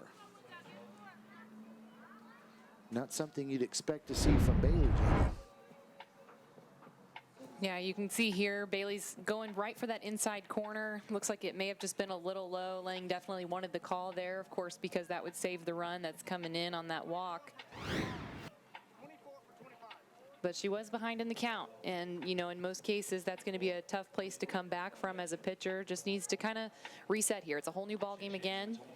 They did the same thing to Western Illinois a little bit earlier, getting the 2-2 tie. Now we're at 4-4, so it's all about just kind of starting over, seeing which team can come out on top, make the big plays, get the big hits. Western Illinois is going with Sam Ralphs here as the pinch hitter out of the leadoff spot for Jasmine Lara. So Ralphs for Lara with the bases loaded and still only one out in a game that is now tied at 4. High bouncing ball towards short and underneath the glove of Derrico, and that's going to give Western Illinois a 2-run lead. And you could see it plain as day from right here, Jamie. Lori Derrico completely raised up instead of staying down on that ground ball. I don't think there was any contact with the glove, so I don't know how that's ruled from a scoring, but watch her raise up right here. She was looking at the runner coming home. Yeah, high chop play. That's a tough play. I mean, for anyone really, as it goes straight hard into the ground, it's going to bounce, and you never know how many bounces it may take. So she made the right decision coming up on it. Her club just not low enough to make the play, and unfortunately, giving that that momentum back to Western Illinois, now on top 6-4. And runners at first and second here for Rachel Beatty. So Stolga scored, and so did Bettino. As Hollitz is down at second base in a 2-run Western Illinois lead. They've scored 4 in the inning. This is the 8th batter to bat for Western Illinois here in the top of the 6th inning. And still only one out. The count's 1-2 to Beatty. Lifts this one foul behind the plate. Does Perrigan have room? She doesn't. It's out of play.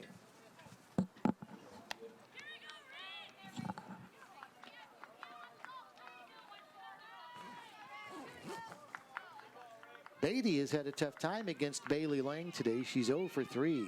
Struck out, grounded out, and flied out. Hot shot, just foul, outside the bag at first. The count still 1-2. Beatty, one of 3 seniors in the lineup today for Western Illinois.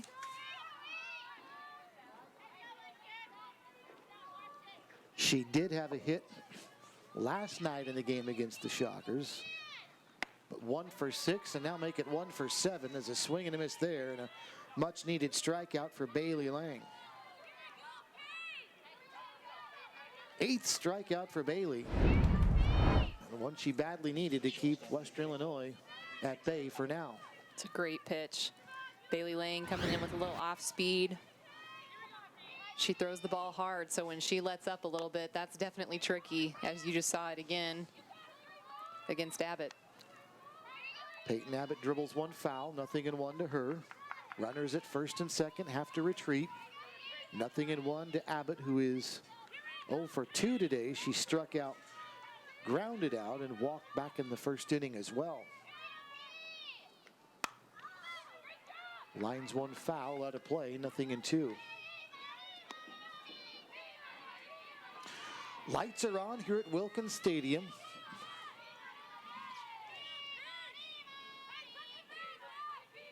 Nothing in 2, and the pitch low and away. And the count's 1-2.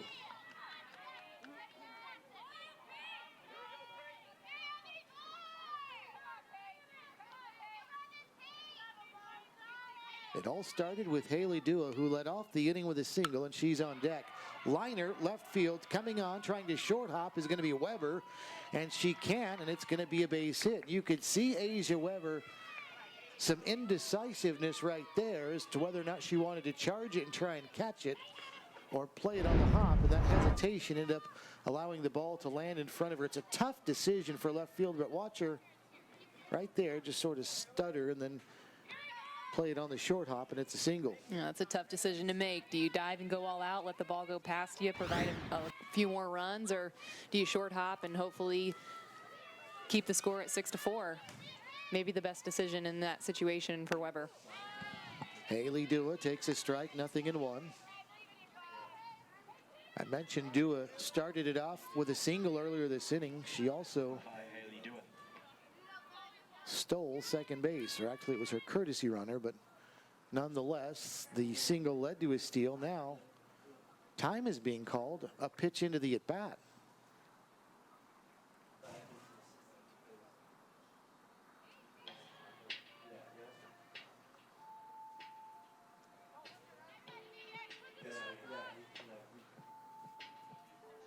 No balls and a strike, the count to Abbott.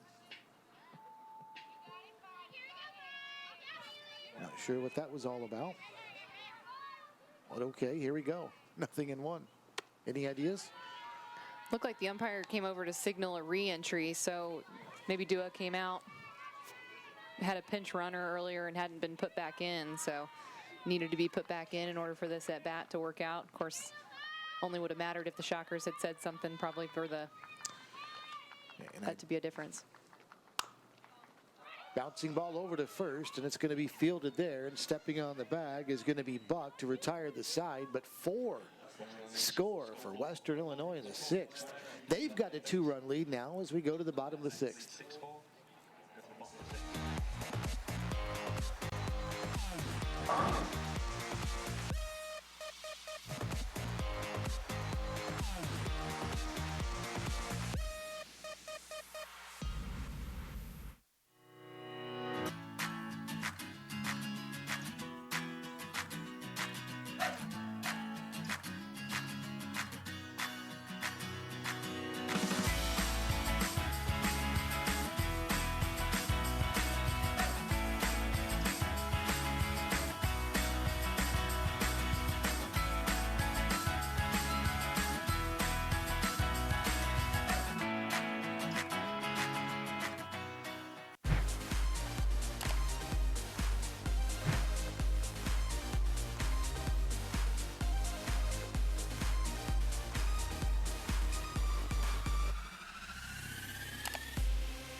Well, the Wichita State Shockers had some late inning magic last night against Western Illinois. They're going to need some again here. Down by 2 as we start the bottom of the 6th inning. And it'll be Madison Perrigan that will lead things off for Wichita State. Perrigan, then Asia Weber and Caitlin Bingham, 5, 6, and 7 as the Shockers now find themselves down 2, 6-4.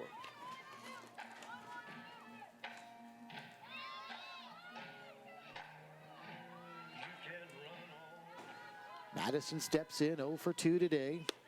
Grounded out and flied out and takes the first pitch for a ball, 1-0.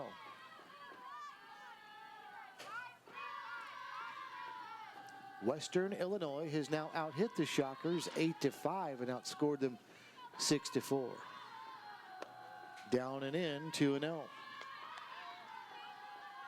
2 errors charged to Wichita State, 1 to the Leathernecks.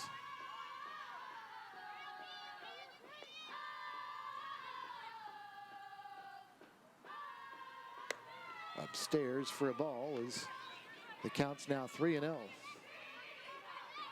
Peyton Abbott out there again in relief for Western Illinois. Came in from shortstop a couple of innings ago, and she is now handling pitching duties for Western Illinois.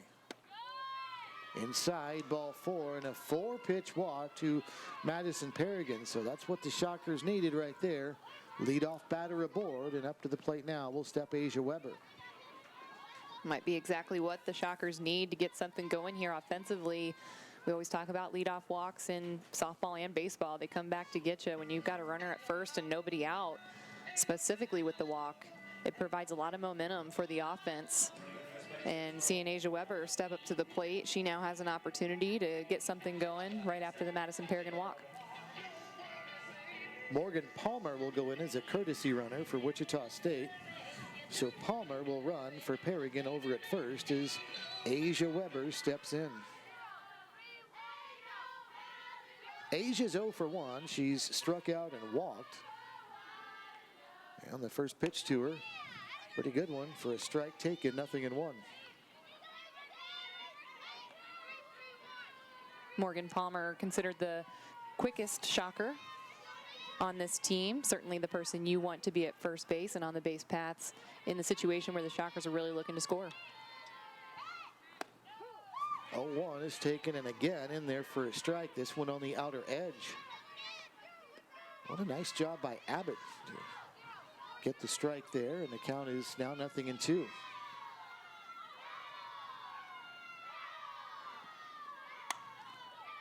Sliced foul near the third base dugout, still 0-2.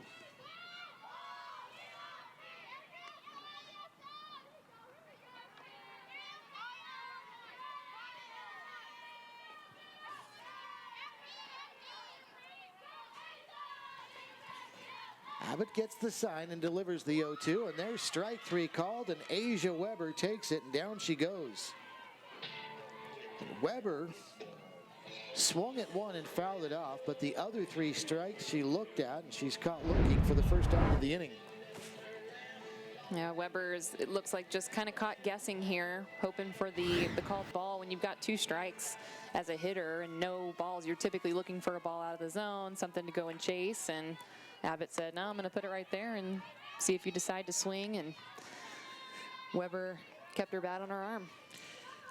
Shockers would love to see a repeat of Caitlin Bingham's second inning home run here. That would tie the score. Caitlin's been up to the plate twice. She's 1 for 2. Is going to send this one into right field. Coming over is Beatty to make the catch, and having to retreat back to first base is Morgan Palmer. And there are now 2 away.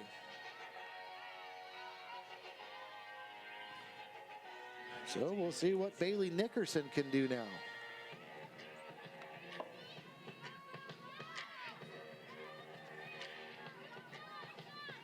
Nickerson's 0 for 2. She's flied out and grounded into a fielder's choice.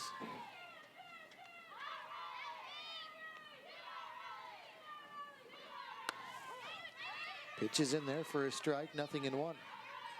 One thing we've really seen out of freshman Bailey Nickerson is a lot of balls up the middle. She does an awesome job of extending her bat, going straight back through the middle. We've seen a lot of her hits going toward the pitcher or out toward center field. She's done an awesome job going straight back up. If she can provide that type of opportunity, she's going to keep this rally going for Wichita State. She's going to have to protect the plate here. You talked about it with Asia Weber, and now Nickerson is in that same predicament with 2 strikes, 0-2. And like Weber, you would expect to see maybe something out of the zone here. That one definitely was 1-2.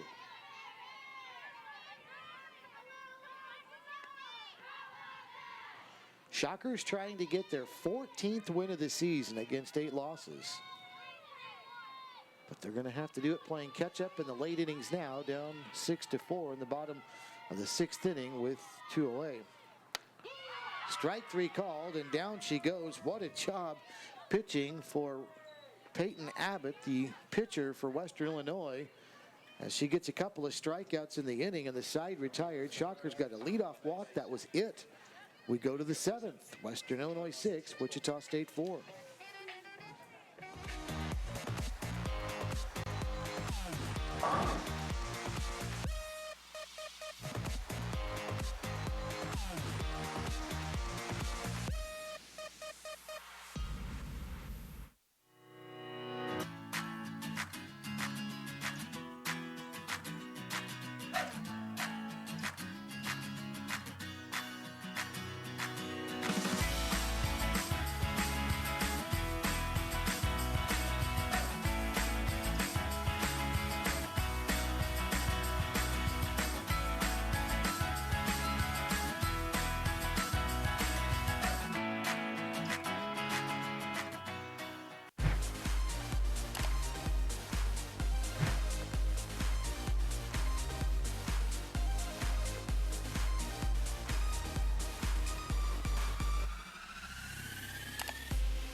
7th inning is Western Illinois now looking for some insurance against the Shockers as they've got the lead by the score of 6-4, and Kelsey Marlowe will lead off the 7th, fouling one back to this screen.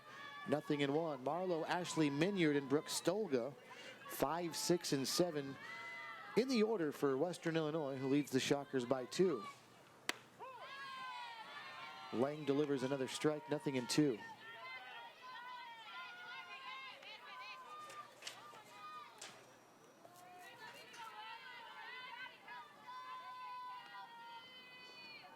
Lang delivers. This one sent to right. Paige Llewellyn back, still going back, and makes the catch for the first out of the inning. They've come in bunches for Western Illinois, Jamie. 2 in the 2nd and 4 in the 6th. Outside of that, Bailey Lang has been very good in the rest of the innings, but those 2 innings, particularly the 6th, a lot of damage done.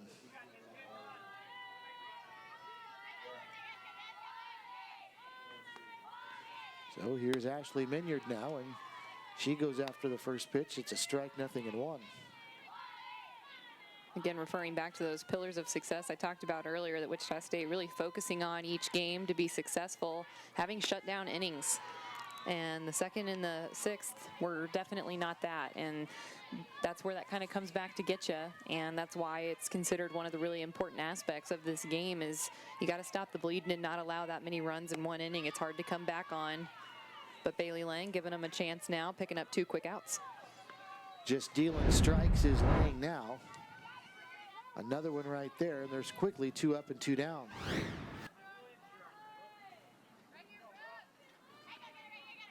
That strikeout to Minyard was the 9th of the game for Lang. Brooke Stolga steps in now. It's got to be especially frustrating in this game, Jamie, because the Shockers had a 4-2 lead going into the top of the 6th inning, and you just want to have that mentality of finishing teams off, and now that's not the case, and the Shockers will have to again come from behind. Bailey Lang is throwing nothing but strikes now. It's 0-2. Yeah, Bailey Lang looks really good. This is the way you want to see your pitcher kind of wrap up the defensive side of the game, really provide your offense with some momentum going into the bottom half of the 7th. Stolga thought about it, but didn't offer. 1 ball and 2 strikes.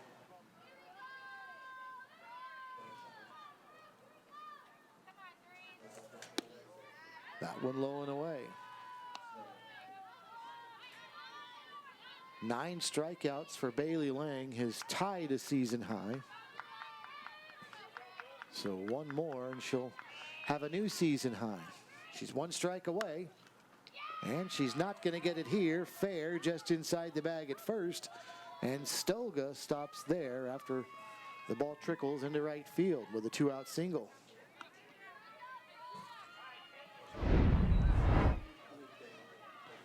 It's a hard hit down the right field line. That's a tough play for Riley Buck there at first base. But definitely a good piece of hitting from Stolga with 2 strikes. You're giving your team a chance. Maybe do a little insurance run here before going out on defense. Now Sydney Bettino in. Bounces one to second. Hecker is there and a throw to first for a 4-3 putout. So we go to the bottom of the 7th inning. The Shockers need 2 to tie and 3 to win. Back after this.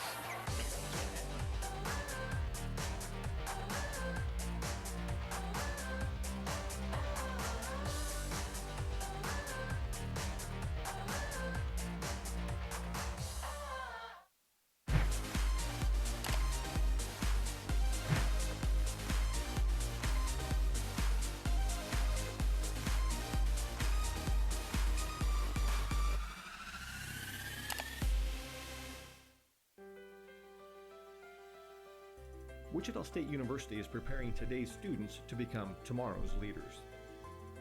The Shock the World campaign is raising $25 million in private funds for a new home for the W. Frank Barton School on the Innovation Campus. Invest today in tomorrow's business leaders by calling 316-978-4076 or visit www.wichita.edu/shocktheworld.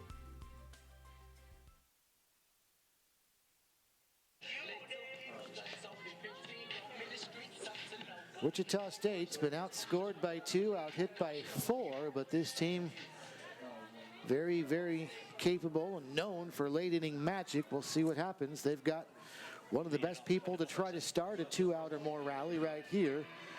As the fans bundled up, they'd love to see some fireworks. 3 runs and they're like, let's get out of here. Get warm. Literally fireworks. Yeah. They would love to see something warm right now, I'm sure. Bailey Lang with a single and a double today, her 4th double this season and this week. She had earlier here, she first pitch swings, pretty well struck to left. The wind is playing tricks with it, and Minyard drops it in left field, and Lang is at second base. Boy, you could see Minyard there, Jamie. She started left, then moved back to the right.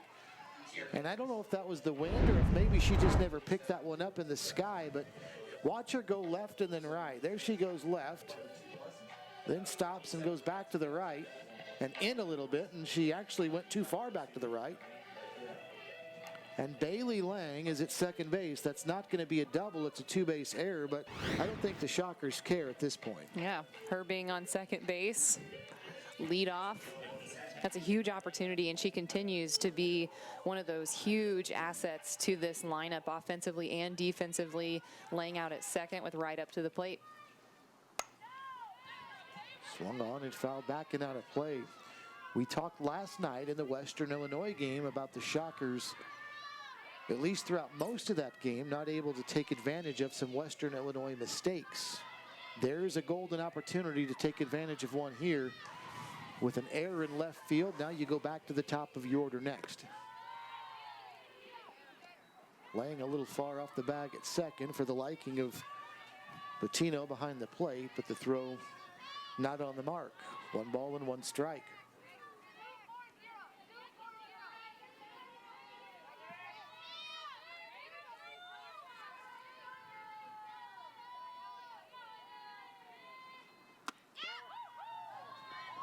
Good eye by right as that one was close. 2 balls and a strike. McKenzie's 1 for 3 in this game. Or excuse me, she's 0 for 2. She walked in the first inning, then a ground out and a fly out. The 2-1. Good pitch in there for a strike, and the count's now level 2-2. See Abbott really working the outside corner here, so she's missed just slightly, having that last ball call, and then came back just a little bit to hit her spot and get the called strike. So 2 balls and 2 strikes with a runner at second. Wichita State down 2 in the bottom of the 7th. And Mackenzie Wright takes in tight for a ball. It's full 3-2. Big pitch here. Riley Buck waits on deck. Lori Derrico after that. Paige Llewellyn, Madison Paragon, all with possibilities of getting up here. Shockers would love to see that happen. That means they'd have a rally cooking. They need 2 to tie and 3 to win. The full count pitch and a big one to right. There's ball 4, and down to first base she goes. So Mackenzie, a good job of drawing her 2nd walk of the day. And it's 1st and 2nd now with nobody out for Riley Buck. You'll see in this replay, Abbott misses low, according to the umpire. And her dugout was not happy with that call, but Mackenzie Wright sure was. She's yelling at Riley Buck, let's go. Let's get something going for this offense. No outs, 2 on. See what the Shockers can do. Buck showing bunt. She's already laid 1 down. She's going to try it again, and it'll work pretty well. A 1-4 sacrifice, but it gets the job done as Buck moves the runners over. So down to 3rd goes Lang, and down to 2nd goes Mackenzie Wright. So now a single to the outfield could conceivably tie the score. And you've got a good person up there, a candidate for that in Lori Derrico. Great job by Riley Buck. Getting those runners into a better position for Lori Derrico here. Lori, of course, could end this thing with 1 swing of the bat as well. Not the easiest thing to do to left field, but we've already seen it happen once today. A home run by Caitlin Bingham into the wind. earlier in this game. Down and in for a ball, 1-1. In fact, Jamie, in Lori's last at bat, she hit one pretty well to left field, all the way to the warning track in the wind, and I don't think she got all of that one. So it can happen, you just have to really connect. She tried for the fences there, 1-2.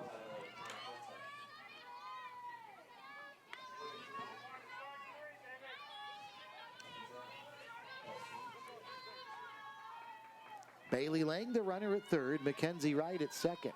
Mackenzie Wright, you can see her in the foreground there, represents the tying run. Derrico, the game-winning run, as this one is sent foul over toward the first base side.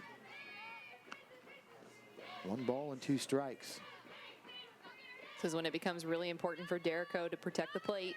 She is behind with 2 strikes on her, so she wants to make sure to put the ball in play somewhere.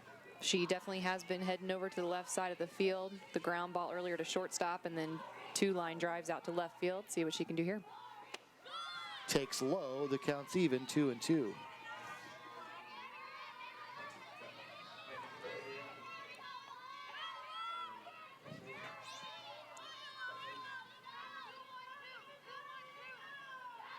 Shockers had a 4-run 6th last night to beat Western Illinois. 2 runs here will keep them alive. Still 2-2.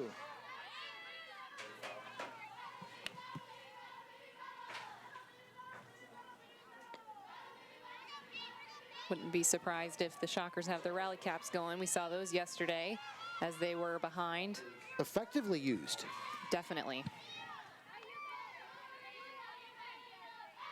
2 balls and 2 strikes again, and the pitch to Derrico. Driven, left center field, shallow. And the shortstop going out makes the catch for a big out number 1. And now the Shockers are down to their final 2 outs. That's Dom Manarino, by the way, playing short for Western Illinois. She moved into short when Abbott went into pitch. So here's Paige Llewellyn.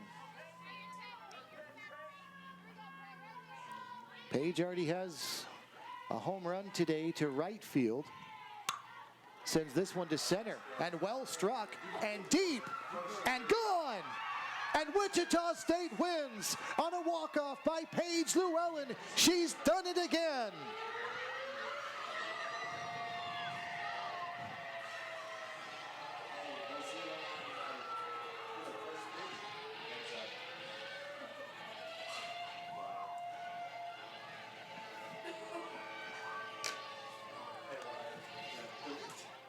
Not only is Paige Llewellyn won the game for the Shockers in walk-off fashion, she is the new all-time RBI leader with that home run. She just passed Casey Williams on the all-time runs batted in list, and Jamie, what a way to do it. Yeah, I'm sure Casey Williams on this staff now is totally fine giving that to Paige Llewellyn in this situation. Wow, she has come up clutch for her team just in the last 2 days alone. The senior really stepping up and showing her power at the plate.